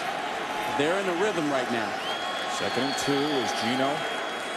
Tries to give West Virginia a score here on this opening drive of the second half. Pick up the pressure. Smith. Incomplete at the 4-yard line. Looking for Brad Starks.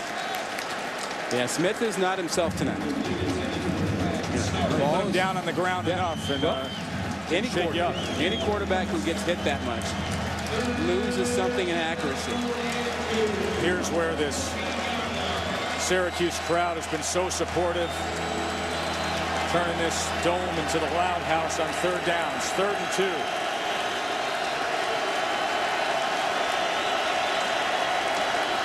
2. Garrison, first down and just short of the 10-yard line. Diabate came up to try to fill that hole. Yeah, more patience by West Virginia on this drive. 1st and 10 on the 10. To the end zone, but McCartney was well covered by Lynn and held up there. And McCartney, who remember was injured earlier, back out there. Very desirable target at 6'3" in situations like this. A lot of room to the wide side of the field. This offense wants to create space for guys like Austin. A lot of room to cover out there with him. 2nd and 10, not 2nd and goal. The marker's just inside the 1. Smith. Garrison met right at the 10-yard line and then spins around. That was good defensive work by Jeremy Wilkes, and then Kevin Scott coming in as the second man. Well, another poorly thrown ball by Smith. If he puts this ball out there to Garrison without him having to leap for it, Garrison might score. But he has to jump up and then figure out how to get around guys. Another third down. And a long one.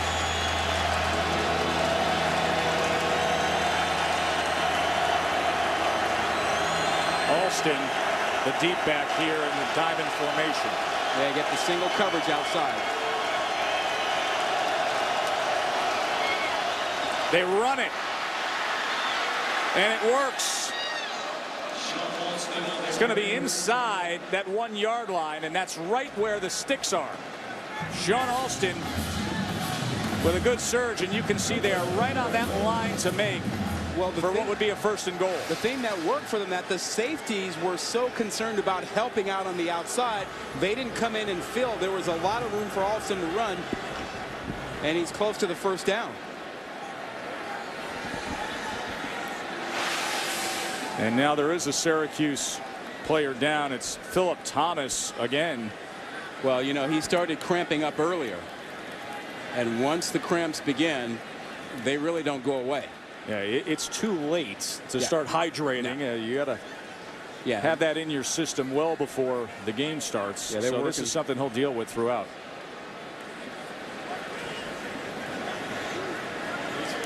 So they tend to him and they wait to measure. And we will tell you that the BCS Countdown presented by Vizio is Sunday at 8:15 Eastern on ESPN. Reese Davis and Kirk Herbstreit, Craig James. They will unveil the latest BCS polls to analyze who are the contenders and the pretenders. And who knows, maybe some things will shake up come tomorrow. You got a big one with number 6 Wisconsin at number 16 Michigan State versus number 1 LSU. You know, the game against Auburn, number 20 Auburn, without some of their key players, Rod. Yeah, and you just think, we only had the first week of the BCS standings, yet we have folks already projecting what it's going to be at the end. There's a whole month and a half of football left, and so there's no need to figure it out right now. We understand that the computers like Oklahoma State and Alabama. The measurement comes up just a couple of inches short. That run by Sean Alston, the mark they gave them, is just short. So it'll be a 4th and inches. Oh, he's going to go. Dana Overton will go. He's an aggressive coach. They've been running the football well. On this drive, he's going to go. 2 fullbacks as the upbacks here, Lindemood and Kovac. And then the diamond formation featuring Sean Alston on 4th and inches.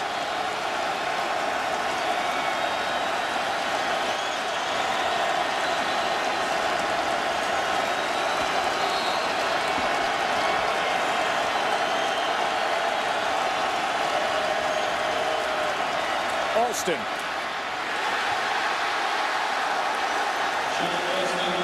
Waiting for the call here in the signal. Thomas came up and came around to meet him. And we will see where they mark it. Syracuse is celebrating. Wow. Wow.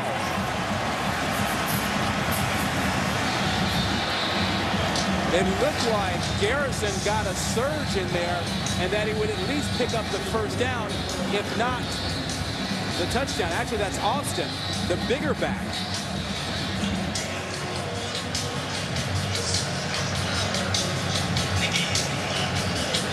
Sean Alston on 4th and inches, but he was met well by Shamarko Thomas.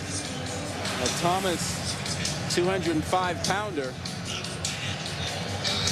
And they got it. I didn't get the celebration. I think the Syracuse guys were happy they kept him out of the end zone, but he didn't need to get into the end zone. Well, I'm wondering, did they think it was 4th and goal? I think so. 4th and inches. He didn't need to score a touchdown. It's 1st and goal now. But the way they ran off the field, they were celebrating as if just keeping him out of the end zone was all that was necessary. Right. So they stick with this formation, the diamond formation with Alston as the deep back.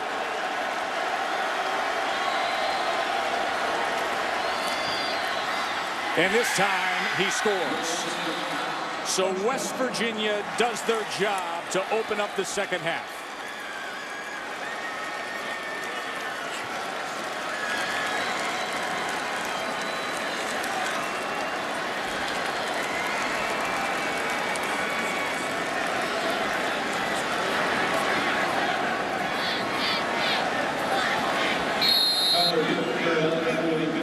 Remember, Bittencourt missed an extra point earlier. And this time, right down the center. And family and friends were here at this field that is named in honor of him. Ernie Davis Legends Field. The Heisman Trophy was on display. There's Uncle Chuck from downstate in New York. And so many 44s here in the Carrier Dome. And so many 44s, of course, were great ones wearing that jersey in the backfield, just like Ernie Davis. Great Brown, Floyd Little. Great to see the Heisman that they have on display in their athletic center with all of the memorabilia for Ernie Davis. It's great stuff. Jeremiah Kobina back deep for the Orange. West Virginia cutting it to a 5-point lead. And here's Kobina. He is the sprint champion. And a good return by the freshman Jeremiah Kobina. Check in with Ryan Burr. All right, Joe, got a little Sports Center right now. The Red Sox and Cubs have jointly announced this evening that effective immediately, Theo Epstein has resigned from the Red Sox in order to become the new president of baseball operations for the Cubs. Out of respect for the World Series, no one will say anything until Tuesday. Of course, we got a doubleheader over on ESPN2. Louisville leads Rutgers now 16-7. Terry Bridgewater to McKelly Harris. It's 16-7 over on ESPN2. Guys? All right, Ryan. Bailey with a gain of just a couple. 47-yard return by Kobina set them up well here at midfield. Well, the challenge now for Syracuse, they've been on the sideline for quite a bit of time when you factor in halftime, and they're out of their rhythm. So can they get back to that short passing attack? They worked outside to the receivers and ran the ball inside in the first half. 2nd and 8. A lot of shifting here in this offense. And Bailey, that's a gain of about 2.5 that time. They went with their big lineup, 2 tight ends, along with Adam Harris at fullback, who's 250 pounds. And again, the idea, pound the fast defense. But remember, in the first half, they were successful throwing those quick outs and finding their tight end over the middle, which allowed them to convert on 3rd down. Like here, they need to convert on 3rd down. It's 3rd and 5. Play action, Nassib. And he does get it that time to Van Chu. And it'll be a 1st down at the 40-yard line.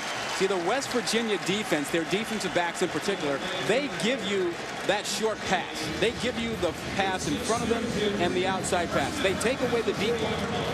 And so as long as you're willing to be patient and take those short throws out there, you can move the chains. It's actually one of the first descriptives that Marone gave us of Nassib this week when we talked to him. Patient. Keep it on the ground this time by Amin Moore, tackled by George Wright. There is Doug Marone, his 3rd year here at Syracuse. A night like tonight would be exactly what he's been talking about, getting to the next level. Yeah, he said he talked to his team about that earlier, that other teams, he sees them get to that big win, and they need to get over the hump.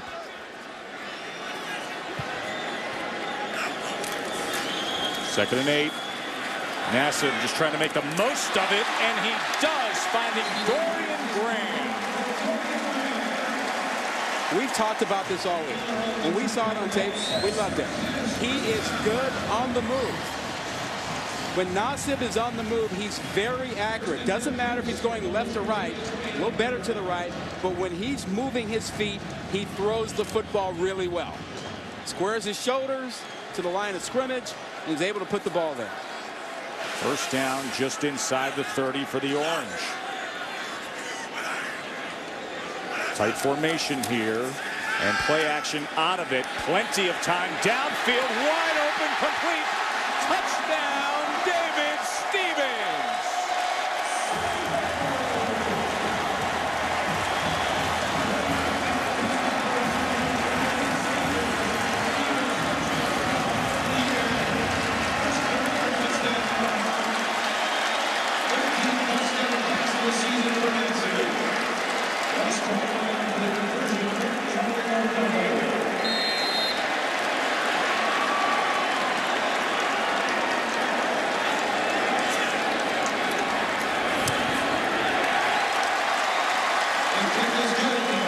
West Virginia came down the field, cut into this lead. Nassib came right back on them. 28-16.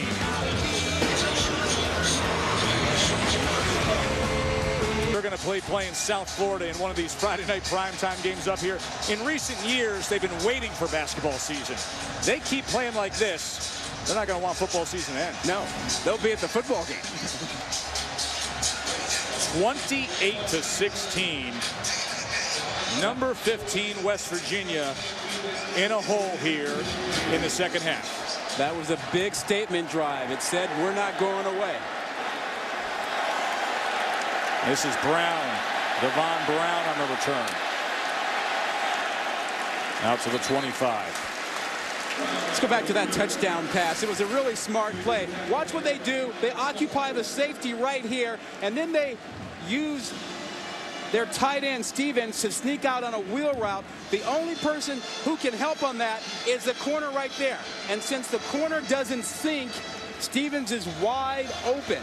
Occupy the safety in the middle, force the corner to make the adjustment. He doesn't, and Stevens is wide open. First career touchdown catch for David Stevens. And Geno Smith back out on the field, down by 12. That was the margin at the break. They traded touchdowns here in the third. And out of the backfield is Garrison.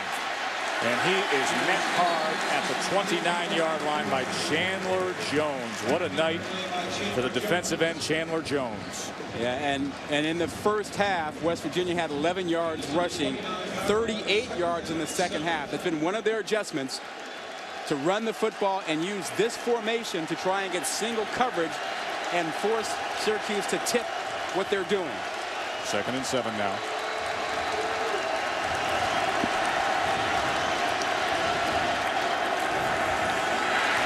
Pressure on Smith, and they got him again. Sariki Diabate and Chandler Jones. And Fisher even ended up back there, the free safety. Yeah, Fisher and Bromley, 96. But Jones has been having a big night in his return to action after having a leg injury. Dismisses his man, finishes off a sack there. Pressure. Watch him dismiss his man once again and reach over. They use the blitz as well. Set up the screen here on 3rd and 15, and Garrison just hoping for the best. And then he'll fight his way back to the 25. That Syracuse defense is just flying around. Diabate in on the action there, but Chandler Jones back in action, firing up fellow defensive players and holding this West Virginia offense down a bit compared to what we're used to seeing week after week. Molinari onto punter Renee.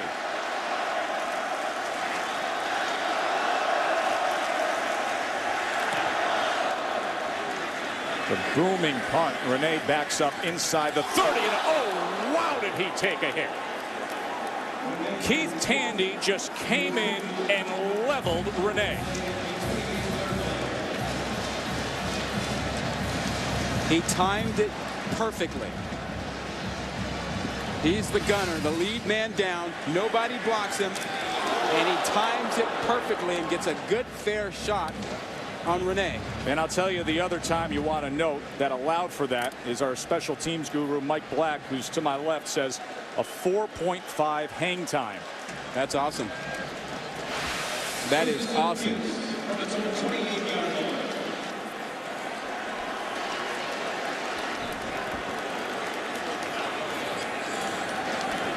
So the Syracuse defense with a good effort, getting it right back to the Orange O. Bailey, just a gain of 1 that time. Najee good with the tackle.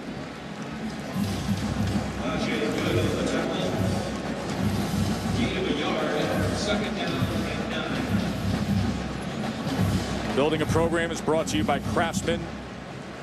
You see the progression. There's Doug Moreau now. Year number 3. He's a little bit ahead of schedule. Got him to a bowl game in the 2nd season. And they're playing well this season. 4-2. Nassib, look at the time. And then finally has to just get it out to the side there. And that was Beckett Wales. He's playing with poise. He's a tough quarterback. He did not panic when the play broke down there. Kept the play alive and got something out of it. So it's not quite 3rd and 12, 3rd and 10. A little bit less than that, and they have a shot. 3rd and 8. They got to get it to the 38. Tight end Provo has been good for them over the middle.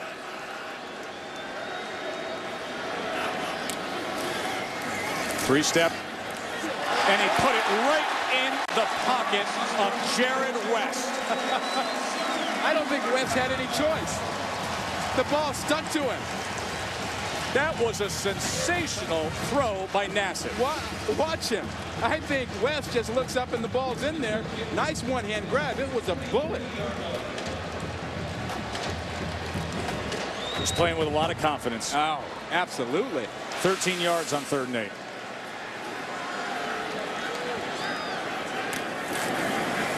Play action now. Going to ask for a block out in front. And he strides towards midfield.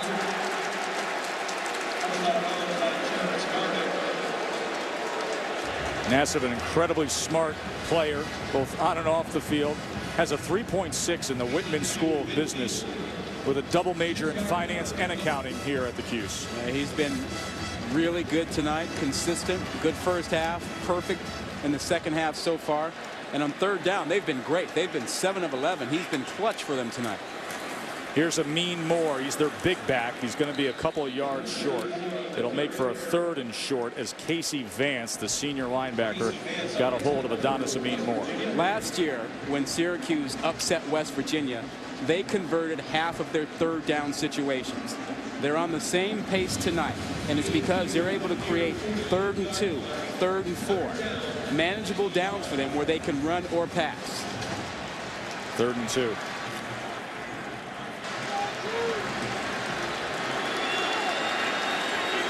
Jerome Smith is the back in the I formation here on 3rd and 2. Smith picks it up and keeps those legs grinding ahead to the 42. Good block by the left guard Shabane. Zach Shabane, the junior. Well, he really opened up a hole there. Yeah, and you got to give Nathaniel Hackett, the offensive coordinator, a lot of credit. I mean, he has patiently stayed with the inside running attack. Went outside once and realized way too fast, can't run outside on these guys. He's continuing to pound inside, and he's taking the short passes where this defense will allow him to throw it. Smith stays in here on 1st down. See the edge in rushing yards for the Cuse.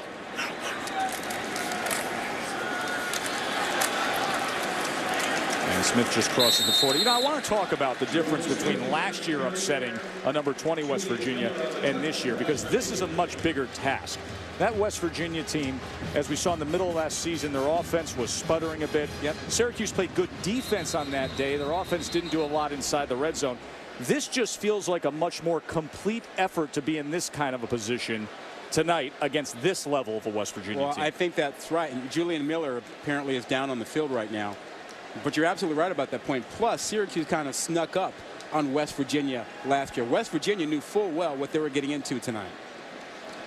Julian Miller being tended to. We will take a break. Syracuse campus empty because everybody has packed into this place to see if their orange can pull off an upset of number 15 West Virginia.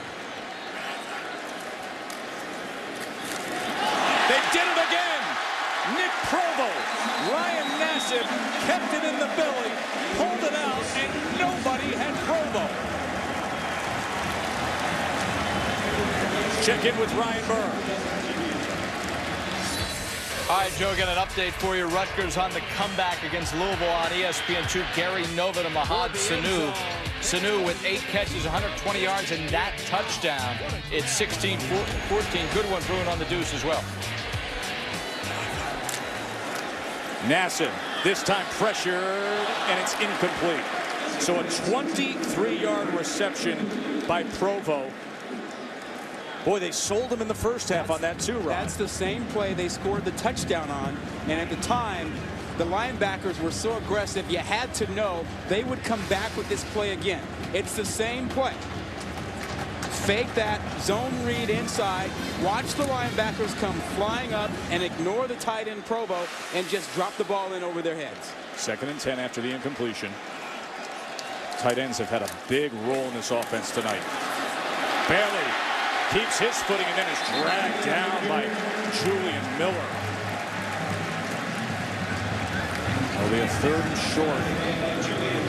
Geno Smith just sits with his arms folded, waiting around, hoping for an opportunity to get back out on the field and rally his team. He keeps looking at the clock.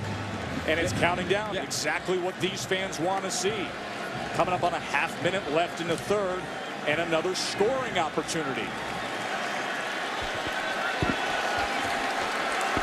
3rd and 5.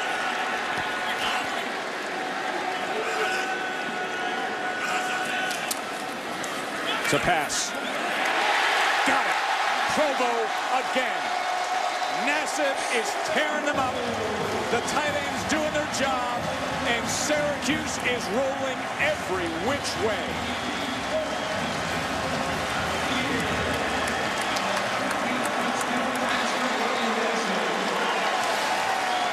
Total confusion in the secondary. It's the same route they scored the last touchdown. Kind of a wheel route, tight end going flat and going up. The guys in the secondary jumping on the inside route, totally forgetting about the guy outside. There's Jeff Castile, the D coordinator, can't be happy with the way his secondary is treating that route. They've blown it twice here in the second half.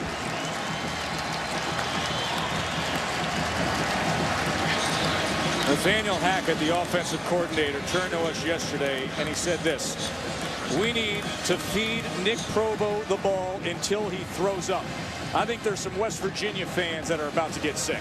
Yeah, well, they're sick of seeing those tight ends that have caught 9 balls for 96 yards and 3 touchdowns. Says it all, doesn't it? Saturday night on the ESPN networks, we got a great night of action. Top teams, Heisman contenders, number 2 Alabama on ESPN2 against Tennessee. You can see what Trenton Richardson's up to there. On ESPN, number 6 Wisconsin, Russell Wilson taking on that tremendous pass defense of Michigan State. And in Texas Tech, Oklahoma, Washington, Stanford on ABC at 8 o'clock, or also available on ESPN3. And Andrew Luck facing a top 25 Washington team.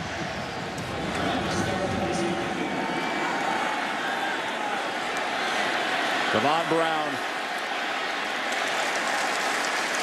out past the 30, tackled by Dorian Graham. Well, tonight, Nassib has been outstanding. And what he's done from the quarterback spot, brilliant. Patient guy, good play action, finding Provo. Squeezing in for a touchdown. Confusing the secondary and finding his other tight end, Stevens. And then the wheel route, once again, to perfection to Provo. 4 touchdowns he's been responsible for tonight. And this West Virginia team didn't take Syracuse lightly. They were trying to avenge an upset loss from last year, and they came in primed off a bye week.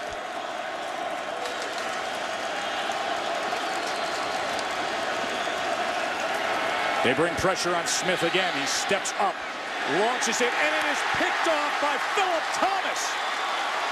Thomas makes a move at the 40, picks up a block, and is out to the 35.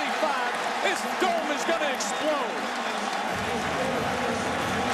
Chandler Jones put pressure on Smith, and Thomas got the payoff. Syracuse 35-16. Dana's bummed out, man.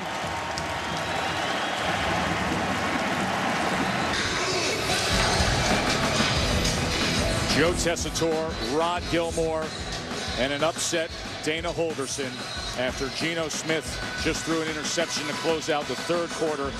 And his number 15 ranked in the BCS standings, Mountaineers, are trailing 35-16.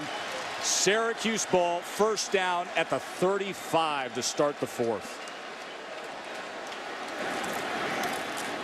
Antoine Bailey looking for that edge, upended after a gain of 3, and saying the knee was down at the end of that play. Keith Tandy cut him down. Well, the pressure has really affected Geno Smith tonight. He's got a receiver out here, and he's going to have one out here, and that's where he's going to be trying to look. But he gets affected by the pressure and has nothing over the middle, but he still tries. Look right now. There's nothing in here except the defense, and he goes to the middle. I know he gets hit, but there's nothing in the middle of the field. He's affected by the pressure. 2nd and 6. Bailey again. And just a gain of 1 that time as he was held up by Bruce Irvin and Najee Good. His numbers tonight have not been typical of what he's done.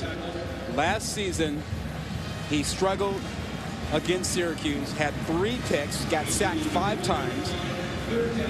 He has 2 picks already tonight and has been hit too many times for me to remember right now. He's been knocked around. 35 now, Nassib. He's had an outstanding game, playing smart football, and really connecting with his tight ends well. And this is complete for yet another first down. Van Schu, the senior receiver. Andy had the coverage on Schu. The opening drive, we saw 2 deep balls by Syracuse. After that, really no more. They've gone with the short throw, except the busted coverage on the wheel routes. They haven't had to go down the field. The slant has been there. The out has been there.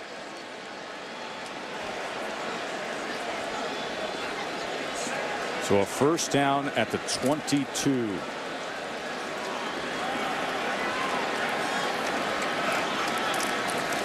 Now Smith gets the call. Smith has a good burst. And he's down to the 15. Here's Ryan Burke. Hi, Joe. SportsCenter in-game. Some breaking news from the Pac-12 as the conference has suspended 10 players involved in the fight last night between UCLA and Arizona. The suspensions will occur for both schools next Saturday, October 29th. UCLA plays Cal. Arizona plays Washington. Full details following in SportsCenter, which follows our game. The play was over. Personal foul. Unnecessary roughness. 74 of the offense. 15-yard penalty. The down counts. Second down. They're going to mark it back with the 15-yarder against the right tackle, Michael Hay. Remember, he was involved with a penalty against Bruce Irvin earlier in the game that kept a first-and-goal scenario alive for Syracuse. So they get backed up there, as it's explained to Doug Marrone. How about Ryan's comment there on all the suspensions in the Pac-12 that will affect next week? Those teams are going to be hurt dramatically. Arizona, UCLA, total of 10 players suspended. Wow. That was a very ugly situation last night. 2nd and 18 now after the 15-yarder against Syracuse. Here's the pitch. Could be a halfback pass. And it is. It is floated up there, but yet caught by Alec Lemon. They can do no wrong tonight. Wow. You can only laugh at that. I mean, West Virginia had a couple guys back there, and that wasn't a throw as much as it was a punt. Bailey hangs it up there, but nobody could respond for West Virginia. Great effort by Lemon to get up there, but that ball's got to be played by somebody by West Virginia. That's a punt. This is starting to become a statement evening for Syracuse. Bailey down to the 5. I mean, this is one of those nights where you can see a program actually take the next step. You can see them advance themselves. Well, they're playing the role of the bully. When you call a halfback option pass, you're punching them right in the mouth. Absolutely. You're up 35-16 and you had 2nd and forever and you're not running clock. You're going halfback option. You're becoming the bully in the Big East. Doug Marrone getting this place back to the way it used to feel when he played here. And then under Pasqualoni. Play action now on 2nd and goal. Money. Provo again.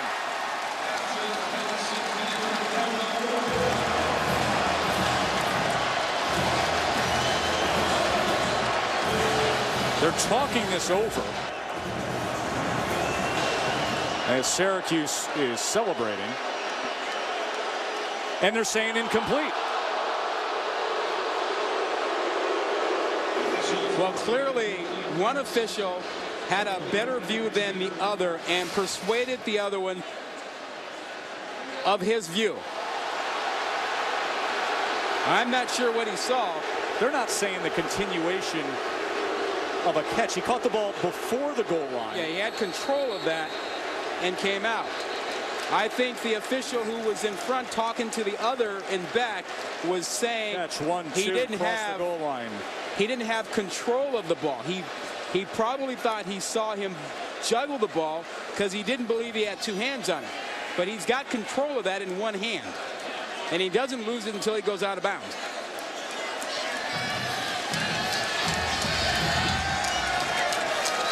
Another look here. Yeah, he's got control. He passes the goal line.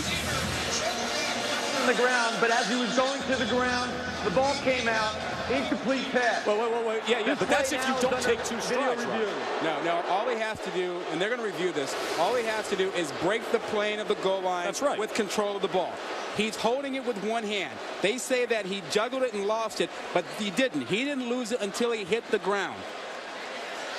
Well, the problem here for Syracuse is that the call on the field is an incomplete pass. So they're going to need the indisputable video evidence in order to reverse that. I love the explanation on the field as to what they think they saw. That's fine. That's great. It makes it easy. Now you review it, and you can see that what they think they saw didn't actually happen. Watch where he catches the ball, how he possesses it, and then crosses the plane of the goal line. Yeah. He's got control firmly in one hand. That ball's not moving. It's not juggling. And to your point, you possess the ball beyond in the field of play beyond the goal line. Yes. You've taken the 2 strides. Once you cross that goal line with the ball, you break the plane. It's good. It's good. Nothing else matters. It doesn't matter when you're falling to the ground now 6 feet out to the right. Yeah. See, I think they believe that he started to lose the ball and never had control because it was in one hand. But you can see from the replay, he controlled it from the field of play through the end zone until he hit the ground out of bounds.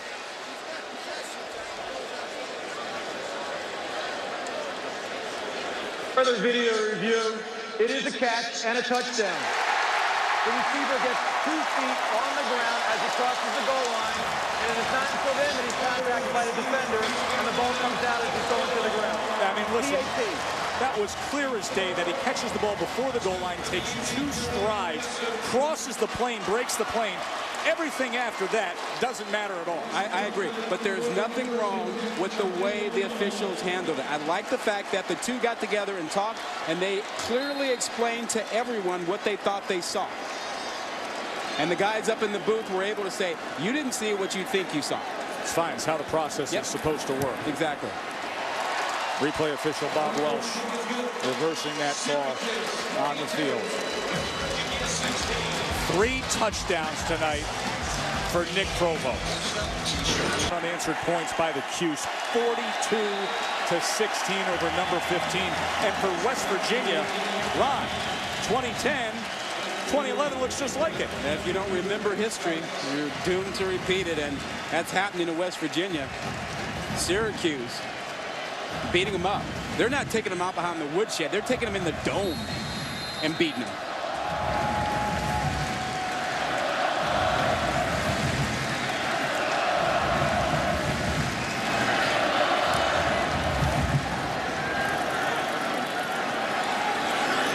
Brad Starks on the return.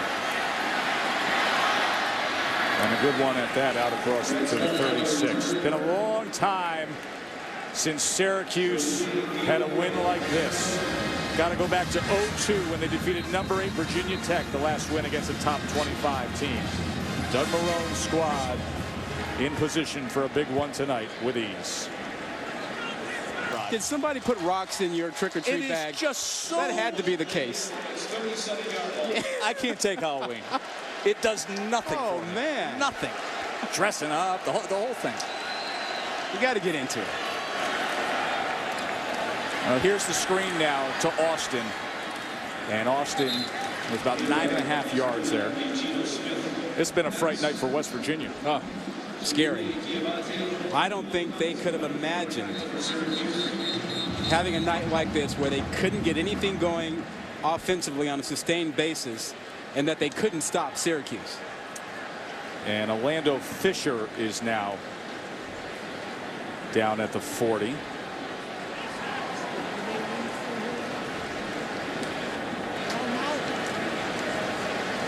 As they tend to him, it gives us a chance to take a look forward with unlimited action coming up this weekend, brought to you by Sprint. Well, all these guys ought to be on upset alert because the gauntlet has been thrown down tonight by Syracuse. Big games for all these Heisman contenders. Trent Richardson moving up fast. Landry Jones, Russell Wilson, and Andrew Luck.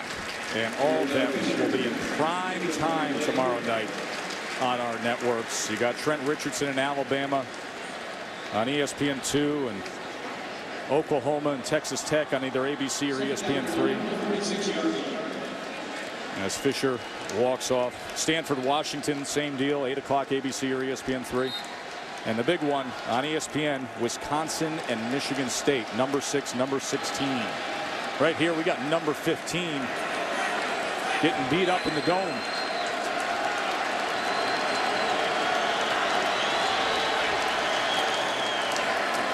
Justin Garrison. And it'll be a first down just short of midfield. A reminder that after we finish things up here at Syracuse, Sports Center will be coming your way.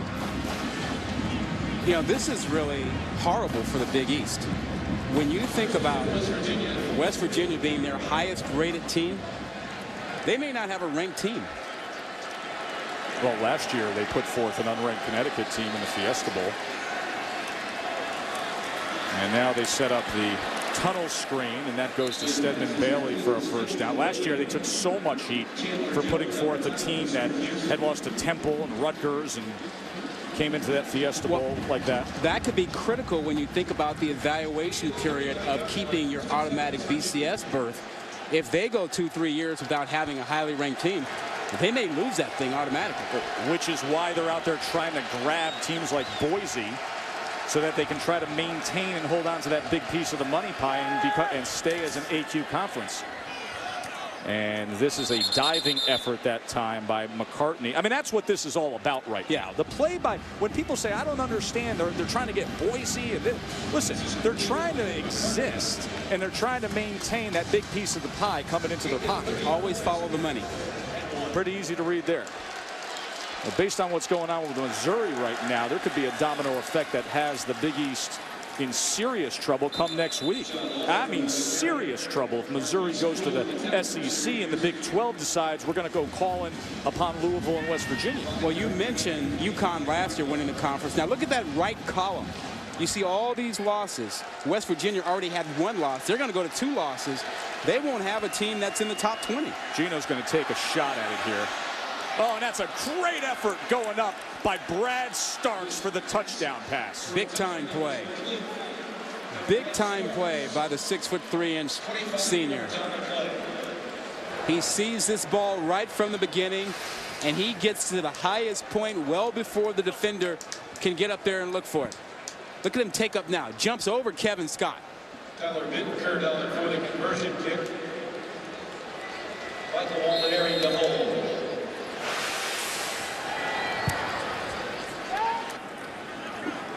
Kick is good. Syracuse 42, West Virginia. Now West Virginia gets to 42-23 margin. Let's continue this discussion that you brought up, Rod, because hey, listen, the ACC looks like they're going to be getting a heck of a football program in Syracuse. One on the rise, years. Absolutely. I mean, the ACC is going to be getting a Syracuse program that looks like the Syracuse program of old in terms of where they're headed. Yeah. But in terms of the Big East, if Missouri goes to the SEC, there is the possibility that the Big 12 would then, obviously it drops down to 9, would add teams to go to 10 or 12, of which it's been reported that Louisville and West Virginia are very much in play. Right. Right. Where does that then leave the Big East? Well, they're reaching out to Boise State and others, and personally, I can't see Boise State making the move into this conference and giving up what they have. There's no guarantee that they would be an automatic qualified conference. Particularly with a conference that if they go another season without a ranked team, and then you go next year and they have that issue, they're going to lose that automatic BCS berth. Once again, Syracuse and Pitt off to the ACC. That league now enjoys stability. Boise, Central Florida, schools like SMU, Houston talked about as being invitees to the Big East. The Big East, now this is the one that I think people may be confused on. The Big East saying, all right, we need to raise the exit fee. We need to dissuade teams from leaving. But that is contingent upon expansion to the Big East. As it stands right now, West Virginia, Louisville, these schools can walk out the door and not pay $10 million. Exactly. It'll be just as it was. They can pay the $5 and walk out. And they have that right up until the time they bring in new members. So Missouri is right now the domino that everybody's watching here. Kobina on the return. And Kobina just settles in at the 20. Well, the chase heads to Talladega. Point leader is Carl Edwards. He's trying to hold back Kyle Busch. Jimmy Johnson's looking to bounce back. The chase continues at Talladega Sunday at 1 Eastern on ESPN. Not looking good for Jimmy Johnson. I mean, last week, last week's finish really hurt him. Prior to that, he had been on a path to get back in it. Fell off last week, and there may be too much ground for him to make up now. Ryan Nassib back out on the field with that orange offense after Starks had the 25-yard touchdown reception. It was a beauty from Geno Smith, but Syracuse looks to just close this thing out. And Jerome Smith muscling his way to the 24. They'll be deliberate. They'll burn some clock. They'll continue to pound on this defense the way they have. So you're saying they'll play this fourth quarter the way they played the first? Yeah. Although, you know, they've had a couple of big pass plays in there as Hackett is really happy with the way his offense performed, and he's also happy his dad Paul is here tonight to watch it. Nathaniel Hackett, the offensive coordinator. There's that screenplay out to Alec Lemon. Talking to Nathaniel Hackett yesterday, telling us about his philosophy and how much he learned not only from his dad Paul Hackett, who's been a head coach in the NFL and college football, but how heavily influenced he was by Bill Walsh when he was an assistant coach, graduate student over there at Stanford, and Bill Walsh was there and helped teach him so much about offensive philosophy and the West Coast offense, and he's incorporated part of that into what he does here at Syracuse. Syracuse is 5 for 5 on third downs in this second half. 10 of 14 on the night. That'll get you some W's. Nassib throws a strike again. Dorian Graham. That is really good quarterbacking. That's the guy who knows what he's doing and playing with confidence. Had time, looked to his left, looked to his right, and then he bought some time and got outside for a better view. Didn't force anything. Came to his third option. Look at him. Get a better view, get out there, put the ball in one spot only his guy can get it. That's good quarterbacking.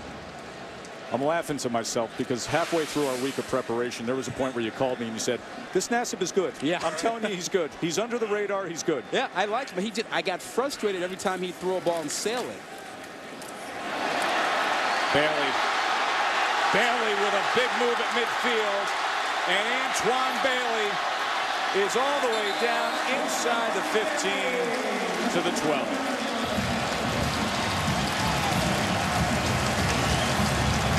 I tell you, that offensive line is wearing out those guys up front. Bailey wasn't touched until he was 8 yards in. Didn't have to make a move and worry at all. That offensive line has dominated that smaller defensive front and the 5 defensive backs. 50-yard run. He's got 120 on the night. Amin Moore. They go small and fast to big and burly. Down to the 5. Real Deal is brought to you by Wendy's, and the real deal tonight has been Ryan Nassib. Yeah, he's been fantastic. 24-32, responsible for 5 touchdowns tonight, 4 touchdown passes, and ran one. Perfect. No interceptions at all tonight. You can vote for the Real Deal at ESPN.com on your mobile phone. He has played smart and patient, yet aggressive. Yep.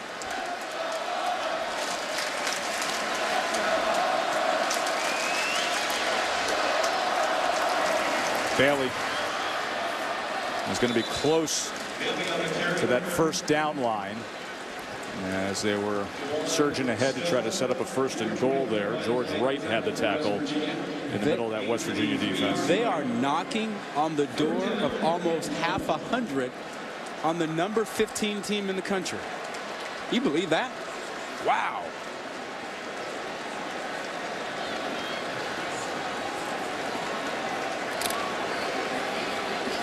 Jeff Castile, longtime defensive coordinator. Seeing that power game of Syracuse. 3rd and 1. Bailey scored again. Najee Good. Run over. They're knocking on half 100. Yeah. Syracuse playing like the bully of the East. Wow, this is like back in the day. This is good old-fashioned power football. Andre Tiller, 66, the right guard with a great block up front. And Bailey just finishing off good, the linebacker. Wow. Unbelievable.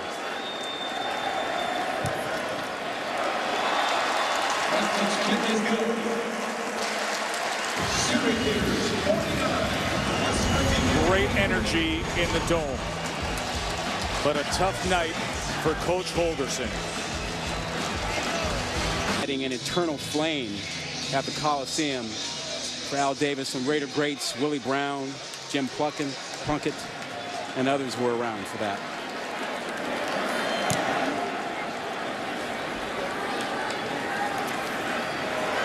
This is Brad Starks on the return. He had that good-looking touchdown catch earlier in this quarter, but Syracuse responded again. A 79-yard drive and another touchdown run. And let's look ahead to the schedule now for the Orange, as they are soon to find themselves with 5 wins this year. At Louisville, at Connecticut. Then they come back to the Dome for a game that'll be in the Friday night primetime slot against South Florida. By the way, Louisville beat Rutgers tonight in another Big East game. Well, you have to believe that the way Syracuse has played tonight, they have a shot to do better than they did last season when they won 8 games. Of course, with a win tonight, they'd have the tiebreaker against West Virginia, and that is just a flat-out drop by Stedman Bailey. So 8 wins last season. Working on closing out number 5 here tonight. And a Big East race that's wide open. 49 points, the most points Syracuse has ever scored in their long history of this rivalry with West Virginia. 59 meetings as they play for the Schwartzwalder Trophy. And they got after Gino again, but this time it was caught by Stedman Bailey for what will be a West Virginia first down. Diabate applied the pressure to Smith. Wow. Really the story of the night for the defense, isn't it, Rob? Oh, yeah. It's a pressure on Geno Smith. I mean, Syracuse came in and they knocked him around. And West Virginia will have to deal with that the rest of the season. 3 sacks and countless hits on Geno Smith. Sean Alston spinning his way for 9 yards. Let's check in with Ryan. All right, Joe, we have a final from ESPN2, and the upset is complete. Rutgers had a chance but was picked off. Dexter Heyman seals the deal for the Cardinals, and Cincinnati, assuming West Virginia loses in the Dome, Cincinnati will be the last unbeaten team in the Big East. Louisville wins 16-14. Joe and Rod? Another man down, looking like a cramped up situation at Keon Lynn. So we were headed here now, Rod, to potentially, as you brought up very astutely, you know, grabbing all these losses around the Big East with the exception of Cincy. Another one of these years where the Big East could be putting forth a lackluster representative of the BCS, depending on how this thing plays out. But early on into the conference schedule, it's not looking so pretty. More ammunition for taking shots at the Big East, and more support for why you have Pittsburgh, Syracuse, TCU all deciding to leave the conference. It's unstable. And it can't make a mark nationally right now. Not with another season where they won't have a team ranked in the top 20. Syracuse had the loss in double overtime to Rutgers, a game that they really gave away. There was a fumble in overtime. In other situations, they could have put that game away. You do get the sense that this program is very much headed in the right direction, but at the end of the day, still already 2 losses on the season. Well, look out ACC, because they're coming, and they're also planning to assault recruiting in Atlanta. I think it's going to open up some doors along the Eastern Seaboard, and Syracuse getting back to the way they used to be. Tavon Austin on the screen. Good block in front. First down. Crossing midfield down to the 45. You talk about Syracuse, Pitt, and TCU leaving. This is what you'll have left, at least for the moment. You mentioned earlier, talk about Louisville and West Virginia maybe on the way out, depending on what happens with Missouri, and then half a dozen other schools possibly coming in.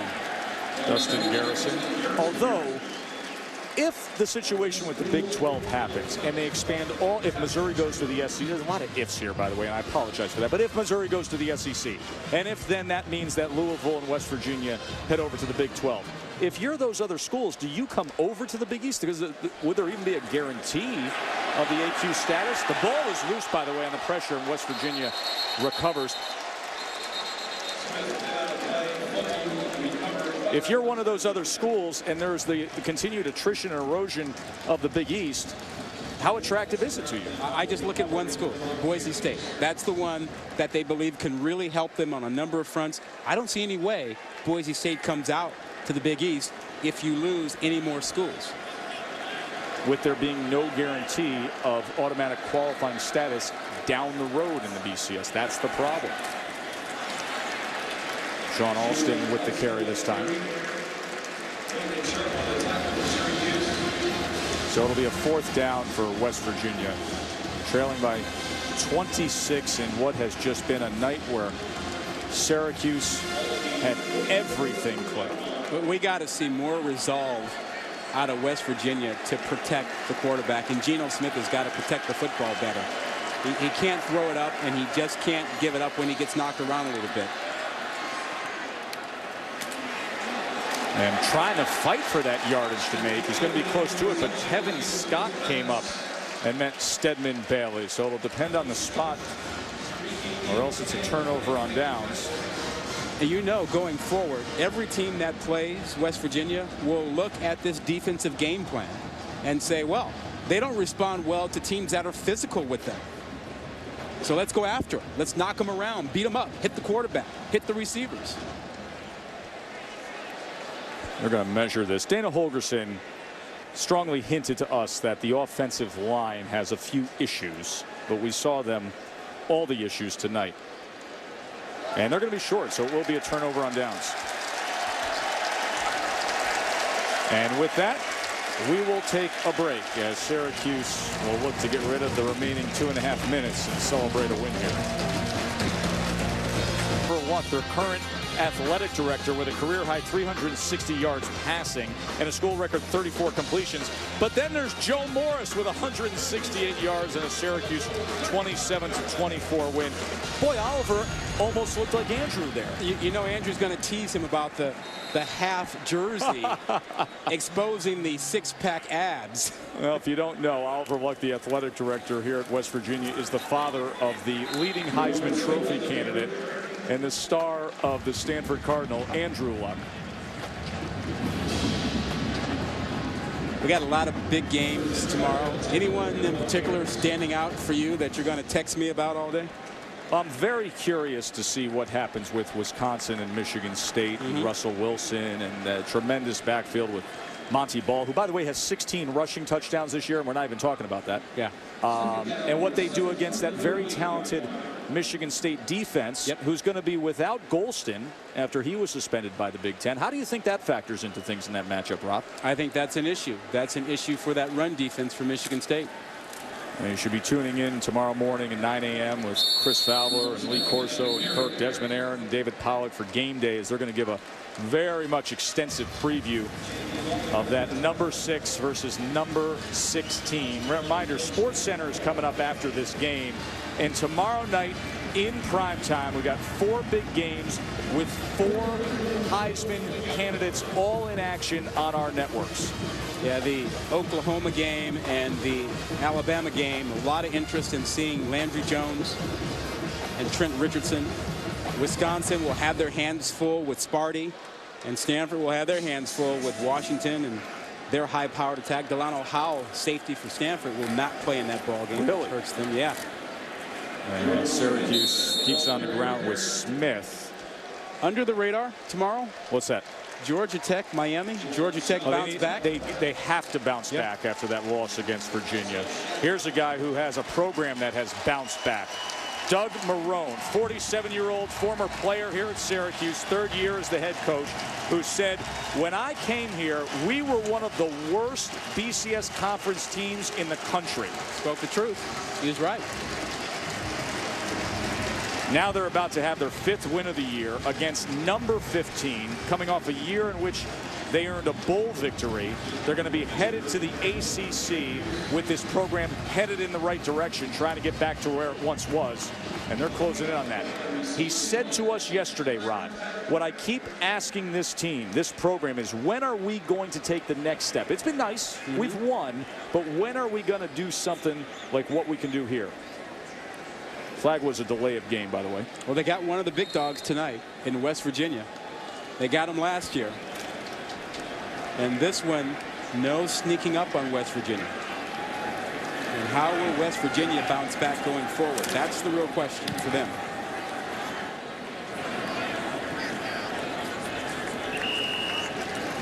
Ten seconds will remain as the change of possession takes place. Week from tonight, we will be at Cowboys Stadium, the Palace in Arlington, Texas, to see Gary Patterson's TCU Horned Frogs against BYU. Two teams that on Friday Night Football this year gave us great thrills right down to the wire. Yeah. Looking forward to getting to that stadium and seeing what that's all about.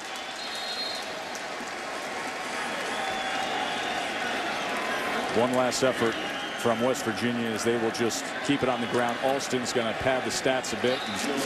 This clock is going to run down on a Syracuse victory. A very special one for head coach Doug Marrone. Those 4 touchdowns in the second half. 49 points, the most Syracuse has scored in all their meetings with West Virginia. This the 59th. 49-23. This has been a presentation of ESPN, the worldwide leader in sports. For more, you can log on to ESPN.com. For Rod Gilmore and our entire hard-working crew, I'm Joe Tessitore. Enjoy the rest of your night, including SportsCenter right now.